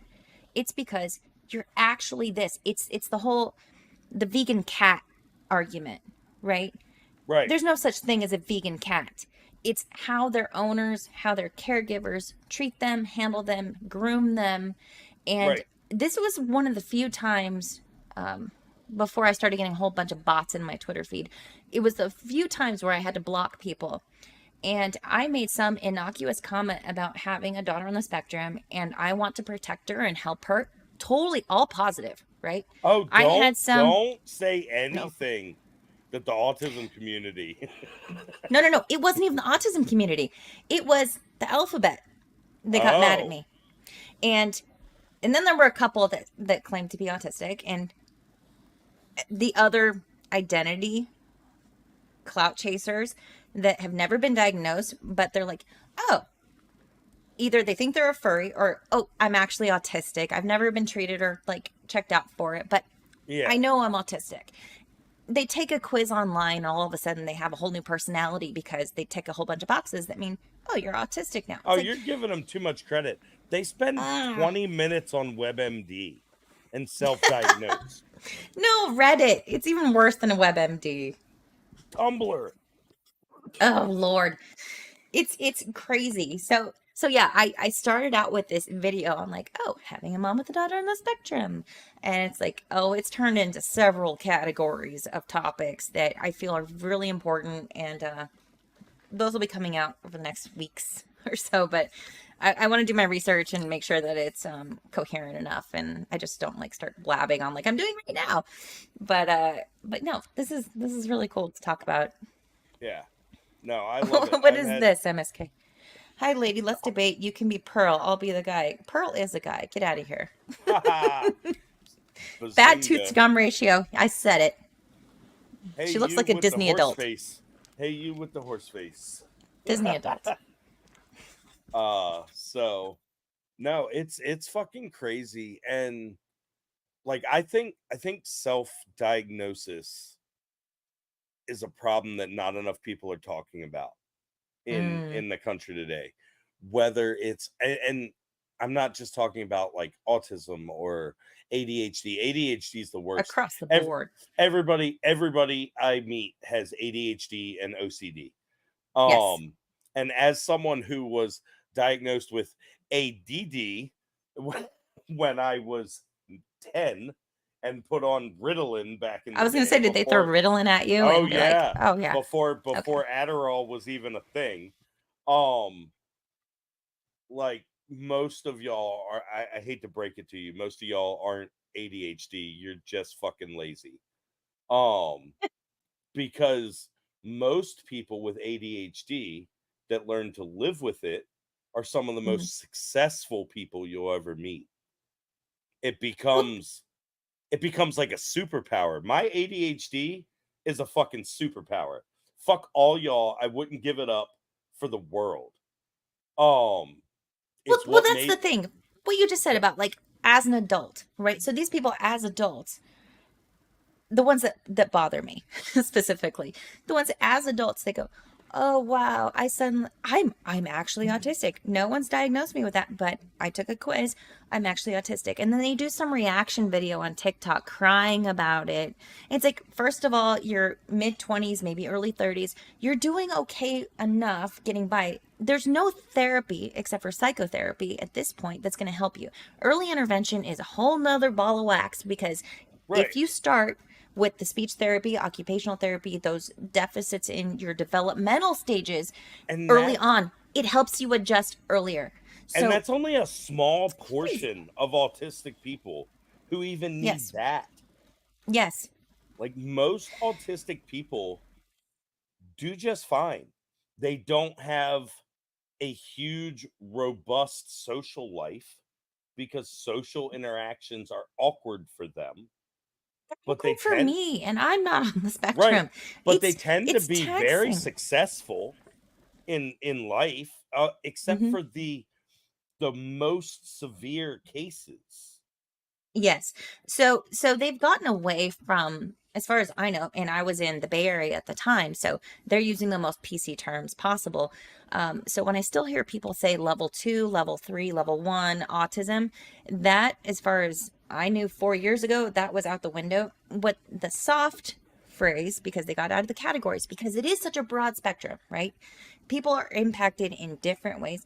They either say more impacted, less impacted, severely impacted. And I feel like that actually is more apropos, because you can have deficits in one area and excel and be so far beyond in other areas that you may not suffer in the long run, socially or just day-to-day life or whatever. So you may do better. Look at Elon. He didn't worry. If you don't think Elon is autistic as fucking hell, you've never met an autistic person in your life. Oh no, easy. Yeah, it's the easiest observation I've ever met in my life. Okay, another bugaboo. Another bugaboo on that one though is he says he has Asperger's. they got rid of that one a long time ago because it's not, I mean, there are those that they tick more boxes within a certain category, but you're just on the spectrum. It's fine. The negative connotations with admitting or saying or Well, here's the end. telling At other the people end of your the kid's on the day, spectrum, there's so many, there's a stigma around it. Whereas, like, okay, here's another point. White people, then black people, then Hispanic, Latino people get diagnosed. A lot of that has to do with societal norms. Now, there's more in the black community that are getting diagnosed because the stigma is not so prevalent anymore. However, when my daughter was in the early stages of assessments after assessments after assessments, one of my very good friends that I worked with, she was from Mexico City. She's like, "Oh no, Jess, don't worry about it. She doesn't need to go to therapy. She doesn't need these assessments. She'll be fine because culturally, you know, oh, he's just slow. He'll grow into himself. Don't worry about it." Culturally, it's not a thing to go to the doctor to get these things done. and see, I tend to fall more in that category. Obviously, with my son, Sure. they tried to tell me he was, and I was like, no, shut up. Like fuck that. You're not gonna put some label on him. Like I see it he's who different. he That's is. He's who he is. Work with him. And then a year later, like, it was funny because kindergarten, his teacher was like fresh out of school. She was like 25 years old, first year out of high school or out of college, like going at it. And then in first eager grade, to apply her knowledge right, as far as diagnosing and in all that first herself. grade, his teacher was like in her 50s. And she identified him as a gifted learner instead of autistic and got him into gifted and talented programs. And she said, since I've been teaching, he is only the third student I've ever identified this early as a gifted learner. And that difference, like, I can't stress enough. And I'm not, and I'm talking right to you, Jess. I'm Yeah. not saying that accepting a diagnosis or anything like that is the wrong move. Like, each parent, I defer to every parent who knows their child what the right move is. With my son, Was he your first or he was my second, third? second. Okay. He was my second. And that actually made it easier to identify differences because I had the one, and there's obvious differences in the two Sure. of them. But I just wasn't willing to let that label. Like, that's what I was worried about. It wasn't the treatment, it wasn't therapy, it wasn't anything like that. It was that label. Like, everybody wants to attach a label to people. And that's what I was I against. see that's the difference of mindset because I wasn't looking for a label. Label be damned for me. So label was fuck everybody who thinks the label is important. I just want to help my kid. So I didn't have any other children, but what I did have was, and this is going to Hellhound's super chat, thank you. What was happening for me, because I was obsessive first time mom, your kid is doing all these things this month to month to month, stellar. She was in the 95th percentile for developmental growth, all of the things, until after her, and not to say it has to do with vaccinations, but it wasn't until her 12-month vaccinations that I started seeing a decline in her progress. So steadily for 2 months, I was getting notifications of the mommy blogs, like, your kid is doing XYZ. I'm like, no. And the next month, no. So I brought it up to her pediatrician, who was excellent. And he's like, don't worry about it. It's fine. Just keep an eye on it. And, if you start to notice some more. So were you noticing, like, early signs, like when she started playing with blocks, were you noticing, like, the symmetrical building and stuff like that? It was earlier than that. Okay, because that's a huge difference between us. It was that's a huge when difference she with my son. Was acknowledging me, looking at me. interested in laughing, giggling with me, it was like a light switch turned off. Like, she stopped eye contact. She was hyper Oh, fixated on wow. spinning objects, lining things Okay. up. It was night and day, Okay, almost. so that's a huge difference. I never noticed anything Drastic. developmentally abnormal with my middle son compared to his older brother. They were right on par. If anything, he was more advanced because they're Irish twins. Hail St. Patrick's Day. Hail. We got 11 minutes left. But they're Irish twins, so they're less than a year apart.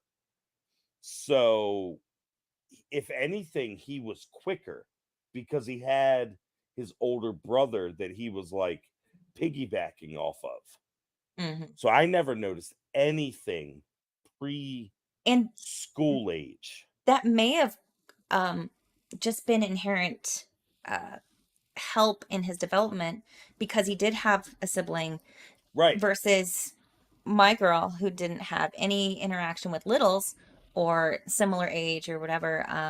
But on your point as well, she has always excelled academically. Like, her interest wasn't just, spinning object. It was a time, but then from there it was obsession with letters, obsession with numbers, sequential Right. things making sense. She's either going to be an expert engineer or musician or something, but she does at this point. She's also has artistic capabilities that girls with autism are a different breed.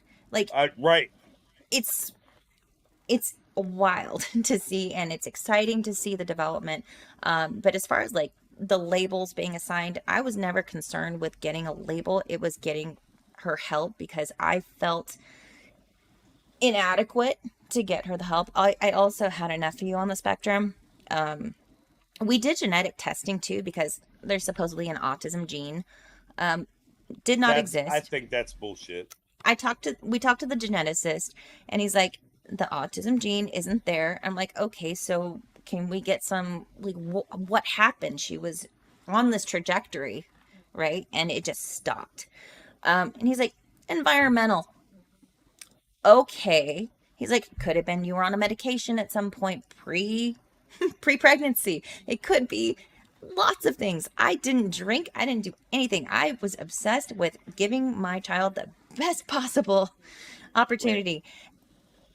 You can do all those things and still end up where I ended up. And when you get the diagnosis, and this is why the video that I want to make to me is so important, it's scary as hell because you're worried about not just, it's not about me. It was never about me. It was, life is hard enough. Right. I worry about life being hard for my kid. And that was where my stress, my anxiety developed over the diagnosis, which, to be fair, I figured she was before we even got it. Yeah.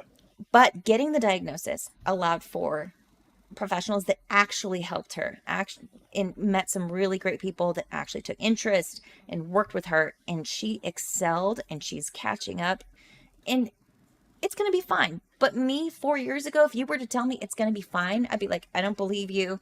It's going to be horrible for her. She's going to experience all this pain and struggle and all the things. And so to be fair, there are kids that do struggle. They are severely impacted, regardless of intervention, early intervention and whatnot. And my heart goes out to the parents and all that. But again, I'm not going to put a freaking puzzle on my car to go, autism mom, or get a t-shirt, autism is a superpower. That's not what it's about. Advocate for your kid. Don't make it your identity. Don't make it their identity. So let me ask you this.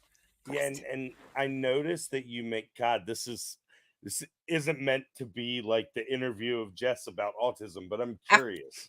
So I noticed that you're very quick to praise those who have been a big help to your daughter. Few and far between, but yes, there are select few that have been actually impactful. Okay, that's where my question was going. My question is, how many have you run into that you knew at some point, but I'm guessing pretty quickly, were just there to push the agenda, to So further the stereotype.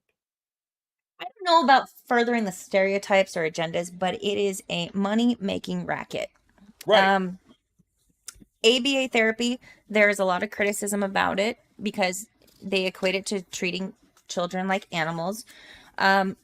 It depends on the therapist.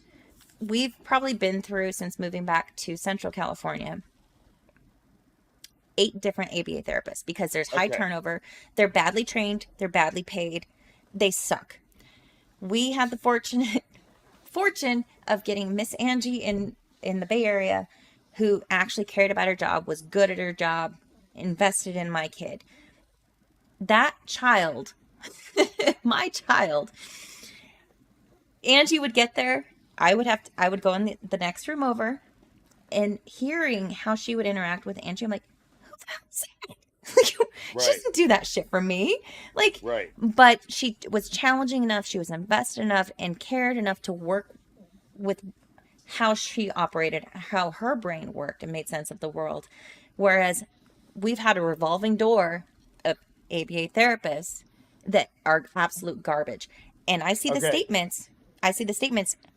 Fortunately enough, we have primary insurance, and because she qualifies, and this is where I don't like the stigma around a diagnosis being a problem, because diagnosis, labeling, be damned. If it helps your kid, it helps your family, fuck it. Okay. Because Can I she has jump a in? Can I jump in real quick? Let your doctors make diagnosis. Keep that separate from your schooling, unless or until you feel it's necessary for your child's education. Do not involve the schools with your child's Oh no, psychiatric health. no. They're on the receiving end. Right. They don't get to dictate anything. Right. That's what I meant. That's a good way to put it. Okay. That's the best way to put it. So, oh no. The school district is not making any determinations about where she Good. is Good. medically, psychologically, all the things. They make recommendations for placement, but that's about it. Even still, Can I ask a favor? Sure. In your video that you're doing, I don't know if this is already planned as part of it, but if it's not, can you please include your experience with the bad therapists, Yes. the bad doctors? Because I think that is the biggest problem out there right now. Like you said, the ones who actually care about helping the kids are few and far between. And so many of them are just about validating the parents.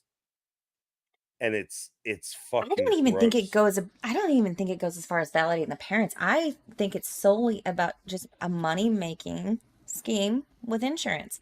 I And don't think it has well, anything to do with that might be validating the true. As parents. someone who hasn't dealt with it, like I haven't seen that aspect. But So I okay, totally accept that motivation. let me get a little bit on cost. Mhm. Out of pocket, zero, because my child qualifies as developmentally disabled. So Medicare, not Medicare, Medi-Cal, Medicare is for the olds. Medi-Cal. We have primary insurance, and then whatever primary doesn't pick up, Medi-Cal picks up. So diagnosis, thank you for helping that, because you get an ABA therapist who gets paid $17 an hour, which may sound like a lot in other places, but here it's garbage. And what is ABA? Applied So behavioral analysis there you therapy. go. So that if you to be Google clear. it and search for it on YouTube, you may see very stringent, very dog training like methods. Not my experience. There are different methodologies and different trainings available. But if you look it up, I first looked it up before we went into it, and I'm like, oh, that's awkward. Right. But anyway, my experience with ABA, overall positive. You get the kid to do the thing. Like, however Right. they need to learn it, you work with them. You get the kid to meet the objectives, and you just work with where they're at and how they think, or you Right. play games to get them to meet the objective versus just stringent da, da, da, da, da, da, da, da, you know, it's you work with them. So I'm not going to praise ABA, but I'm not going to shit on it either. But so for instance, you have a behavioral interventionist, the gal that comes to your house, spends 2 to 3 hours with your kid several days a week. When I see the billing come through, I know they're not getting paid this. It's the company, the contracted company. Each time they come out, it's like $600 Right. every time. And then if you have a supervisor that comes out, and then the regional manager, whatever, and they come out multiple times a month, oh, you get a regional manager out there, it's another $800 a day. They are raking in so much money, and to be honest, I don't really see the output or benefit in my kid with the current situation. We've had a revolving door again of 8 different BIs, behavioral interventionists, over the last year and a half, 2 years. And I'm not seeing as much impact that they've had than Miss Angie up in NorCal did in a couple of weeks. So the quality of the therapist matters, and they get shit therapists because there's no incentive to have good providers, especially in a rural area. Angie was a diamond in the rough, and that was in the Bay Area where there's an abundance of providers. So it's really hard. How much do you think that issue, like, I know you, this is a hard question, I apologize.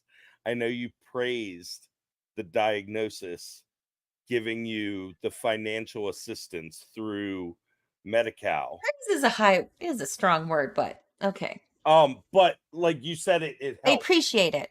Right, It's helped. You appreciate it. How because much? conversely, and maybe you haven't even thought about this, but how much has that same thing? How much do you think it's contributing to these money grabbing doctors? Because if the government, i.e., California Medi-Cal, is authorizing and greenlighting all of these expenses through the insurance program, doesn't that create a counter incentive to the practitioners to provide quality care? To not provide quality care. Oh, an incentive to provide to the not opposite.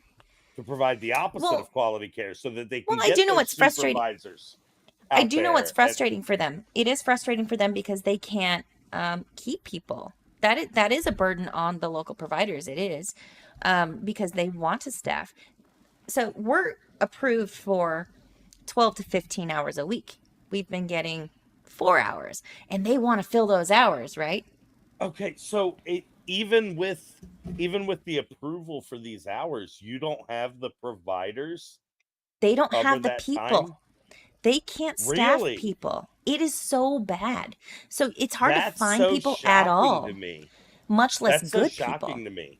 Yeah. That goes so against every, ANCAP libertarian like thing I know, where it's like, oh, if the government's backing all this stuff with all this money and they're just willing to pay out for all these hours, then we're going to get all those hours. Right. You're going to get all these people who don't give a shit, who just want to rack up the hours. But you're saying you can't even get the people who don't give a shit. You can't they can't staff them. And high turnover. They can't fill the hours already contracted, and they can't keep the people for the 4 to 6 hours a week, maybe. Wow. So it's insane. Look, shout out to these 3-hour streams where you really get to drill down on this shit. Because that is shocking to me. That is so shocking, like earth shaking shocking. It's wild. Down to the foundation, because almost all of my ideals are based off of this idea that like the government creates money and then creates perverse incentives for bad industry to collect money from the government and not overall, I think serve the customer. But you're saying that's not even the case in this. In this case, no. That's crazy, because I thought, in my head, I thought it was the bad practitioners who were only in it for the money that were Stuffing people driving, into hours to fill their right, pockets that because was it's available. driving this trend of like Actually, overdiagnosis or whatever. But it sounds like it's the opposite. she was approved for actually 14 hours a week. They couldn't meet 10, so they can't even meet 8. So it's wild. And when we Wow. first moved back to Central California from the adjacent Bay Area, the regional center in Kaiser that we had to go to start up services down here, the psychologist was like, "Hey, I'm gonna be real with you. There's not a lot of providers here. That's She's crazy. My daughter is approved for speech, occupational therapy, ABA through insurance. The two providers for speech therapy and occupational therapy are both an hour away, and they have a wait list of at least 10 months. Also, add on Holy to, shit. she's in kindergarten from 8 in the morning to 4 in the afternoon, also trying to get 10 to 12 hours of ABA scheduled, which they can't even find people. So no, we're not getting speech therapy, we're not getting occupational therapy, we're barely getting not even half the hours allotted for ABA, and she's getting like 15 minutes a week for speech and OT in school. That's it. And let's not forget, people, that the public schools don't care what your reason is, but if you take your kids out of school too much during those hours that they're supposed to be in school, then your kid might fail, or they might send truancy officers to your fucking door Yep. to deal with you. And it doesn't matter if it's for authorized appointments or anything like that. At some point in time, like, your kids have to be in school. They get paid for So your kid being in the seat. right. That's why they care about Exactly. attendance. Exactly. Funding. Wow. That was crazy. It's a trip, Hey, isn't it? it is. Let me ask you this, because I'm not sure where you want to go with this. We're at 3 hours. I've really got to go to the bathroom. Do you want to hang Me on and too. You go entertain? first. Okay. You go first. I'll Okay. talk to chat. Okay, you talk to chat. I'll be back. Okay. All right, bye. Hey guys. All right. I'm so sorry. I lost track of the chat because I was like, watch Candace Owens, a shot in the dark. Vaccines are insane. Yeah, Jenny McCarthy a while back. She was on a whole vaccine tirade because she has at least one child on the spectrum. And then she later on apologized. It's just weird because the correlation was so in line with the vaccine schedule. And she was doing so well. And it's like blowing past a lot of the milestones. And then 2 months after, well, even within weeks after the 12-month vaccinations, noticed some changes, regressions. And then by 14, 15 months, and I know people don't like the whole months after a year or whatever, but it was just over a year, major regressions. And it was like, what happened to my kid? She's not acting interested in me. She's not acting interested in her surroundings. And it was just really odd. So that's why I brought it up to her pediatrician, who, Dr. Mack, if you're out there, you'll never see this. Dr. Mack was great. But yeah, it was only after the year vaccinations. And yeah, I mean, I can presume it was that, but you can't really say it was definitively. So I have my suspicions about it, but I'm not going to go write a book about vaccinations causing my child's autism, even though it's probably what it was. Yeah, thanks, Hellhound. But I mean, it was scary at first because first time mom, I don't know what I'm doing, and all the stuff and the unknowns. It's wild. And come on, it was the vaccine. She just got before it happened. It makes so much more sense. Yeah, I mean, so I don't know if this is in your algorithm, or your feed as far as ads and whatnot, but frequently on my Instagram specifically, for some reason, I get, did your child get diagnosed with autism? Did you take Tylenol when you were pregnant? You may be part of this class action lawsuit, whatever. So I called or emailed or whatever. I'm like, yeah, happened. I took Tylenol because they say that's the only thing you can take when you're pregnant for a freaking headache or body aches or all the things that body sweats and whatever's going on with you during pregnancy. But yeah, they say you can only take Tylenol. So obviously I took Tylenol. And I think that's part of their marketing scheme, to be honest. But some nice girl call center calls me back and she's like, what did she say? Uh, she, oh, it was, did I had told her that I had postpartum depression or something. It was something bizarre. And she's like, "Oh, I'm sorry, that disqualifies you from our study and our lawsuit." It's like, wait, what? Yeah, so postpartum depression makes it so you cannot participate in the class action lawsuit. Whatever. Everyone sucks. Everyone's just out to get their money and capitalize off of your problems, I guess. Hey, Grifty's back. Hey, I'm back. Sorry, that was a Nick Ricada pee break. I had to go check on all the kids. You and went all. twice as long as I did. Inferior Exactly. female bladder, it's fine. I have to have room to like hold babies and stuff, so my bladder Hey, is it tiny. happened. You've already had one, and as someone who has other children, I can attest to the fact that having children just destroys a woman's bladder. So Oh gosh, so I was going through some of the chat that I had missed because I was on a roll. yeah, no, you're getting a lot of shout outs in the chat. Mr. Scott said this is the best chat or the best stream you've ever done. So Yay! shout out to that. Whoop whoop. Actually, speaking of inferior bladders, There you hold down go. the fort, buddy. All right, I got you. Hey guys, hey, make sure if you haven't subbed to Jess, hit that subscribe button. Go check her out on Twitter. It's Surly Durly. She's a great follow. Awesome chick. Very based.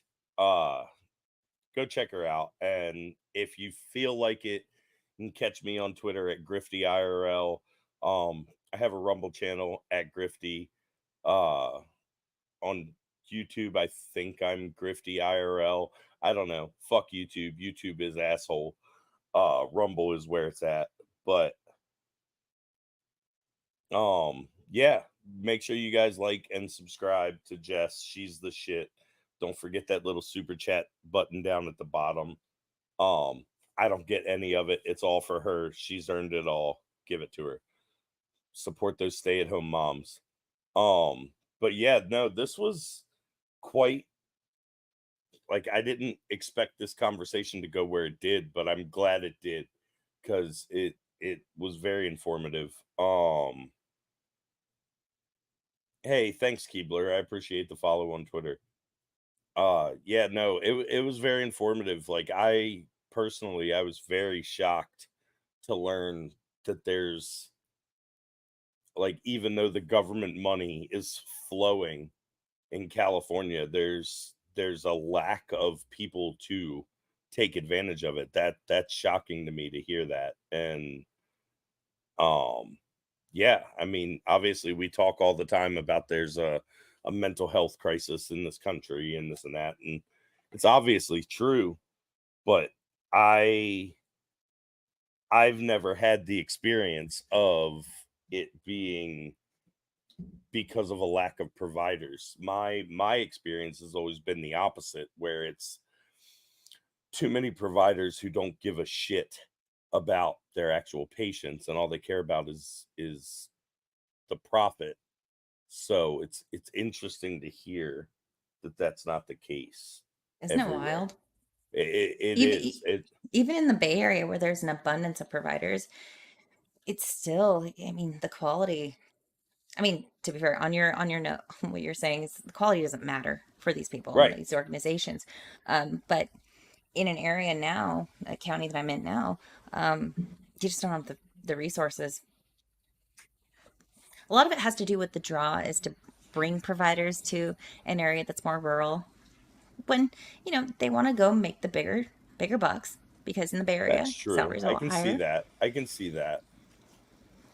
So you said you're like an hour outside of the Bay Area now? No, no, no. I was Was. up north. Okay. Yeah, now I'm more in Central California. So I'm a couple hours north of Los Well, Angeles. you're still out in the boonies because I've seen your Oh Twitter yeah. pics of the elk wandering around in your Yeah. yard. We've got I still Yellowstone elk here. I still don't understand how your freezer isn't full of elk. They Like, actually just opened up hunting of elk in our area just this yeah, past year. if them bitches were walking on my property, I wouldn't give a shit about tag requirements. They'd I be put out going, water for them and I put out snacks. yeah, no, they'd be going permanent night and living in my freezer from then forward. So I get it. we I do. we don't have elk out here on the East Coast. The closest thing we have is the smallest member of the elk family, which is the Sika deer or Sika deer. Um, they're smaller than whitetails, but they're actually elk, not deer. They Huh. bugle, yeah, they bugle and everything else. It's pretty interesting. So The first time I heard the elk bugle, I was like, because I was working a night shift at the time as a dispatcher, so I was day sleeping, and I heard what sounded like something out of Jurassic Park. I'm like peeking out the window. I'm like, what dude, the hell it is sounds that? like it sounds like the T-Rex from Jurassic Park. Yes, Dude, it's crazy. It's it's so crazy. wild. I love it though. I love being out in the boonies. I love being away, but at the same time, overall quality of life improved. Resources for my kiddo, not so great here, but I get that. I get that. It's definitely a challenge I've run into throughout life living away from cities, but fuck the cities. Like I'd rather have to fuck the drive. cities. Yeah, I'd rather have to drive an hour to go to a doctor's appointment than have to worry about fucking dope zombies standing outside my front door. I've actually Or done, there's a website, right? Like you can pinpoint if there's going to be nuclear fallout, how far away do you have to be from right, said right, thing, right, like right, major right. cities or whatever. I'm like, okay, we're good from the nuclear fallout, but all the I'm people not. that are escaping, they're going to make their way here eventually. Yeah, yeah, no, I'm So not. stay strapped, be prepared. So if I live about 20 minutes south of Dover Air Force Base in Delaware, which is the largest Air Force base on the East Coast. Every deceased serviceman lands at Dover. That's where all the videos come out where they're bringing the caskets off of the planes. And if anybody wanted to attack us, Dover Air Force Base would be a prime target. And I am not outside of that range, unfortunately. But Mm. So but what? So you said Dover is your Air Force base mhm, close by? mhm, I didn't know anything about the names of the streets or whatever. So we lived in Fairfield, California, mhm. and there was an Air Force base, Travis Air Force Base there. That's where all the first COVID patients were put from the cruise ship, if you recall. Oh, nice. Yeah, they were taken to Travis Air Force Base, which was like literally like 2.5 miles away from where we were living at the time. But Dover was the main artery of roads over there. So, okay, Yeah, okay, yeah, yeah. there we go. Dover Air Force Base is I think Andrews might be bigger square footage wise, but no, Dover is like the main hub on the East Coast. I see. It's crazy. Dude, I got so stoked the other day. I was driving down the highway and I look up in the sky and there's two fucking A-10 warthogs flying overhead. And I was like, oh my God, those are the most badass planes ever. That's awesome. So it made me happy. Oh shit! So it's Monday for you. It is. It It is. is. St. Patty's Pat's. over. St. Pat's is over. So, Oh man, I but think we're gonna wrap it up. Getting some jammies for the night. that works for me if you want. But no, Thanks so much. I mean, we're over 3 this hours. has been This has a been awesome, blast. though. This has been a blast. I've loved it. I've always loved chatting with you. It was a good So time. yeah, it Well, was thank the fun. missus for stealing you away for a bit. Absolutely. So I am in the process of going to the doctors right now, but I'm pretty sure I have narcolepsy, which Oh, people don't realize. One of the main symptoms of narcolepsy is actually insomnia. So it's wild. I stay up till 2, 3 in the morning every night. Like it is what it is. I sleep maybe 5 hours a day if I'm lucky. Uh, but it's fun. It gives me time to focus on, like, during the day. I do my family shit. I go to work. I run my business. I provide for my family. And then in this time at night where I can't sleep, I'm able to focus on my hobby of, building an internet platform and trying to A gain media followers empire. and all that stuff. One day. You got this. Oh, So but thank you so much for joining me for this. What ended up being an over 3 hour stream, and thank you everybody to the chat and super chats, which I wasn't expecting. But keep an eye out for Grifty and follow him on Rumble because YouTube, as he said, is asshole. that's right. YouTube is asshole. All right, everybody. So Have no, a great night. I think Rumble's where it's at though. Sorry. Oh no, Rumble's where it's at. No, I I need think to do Rumble's more where Rumble. it's at going forward. So All right. See you on Rumble. all right, guys. Good night, everybody. Good night.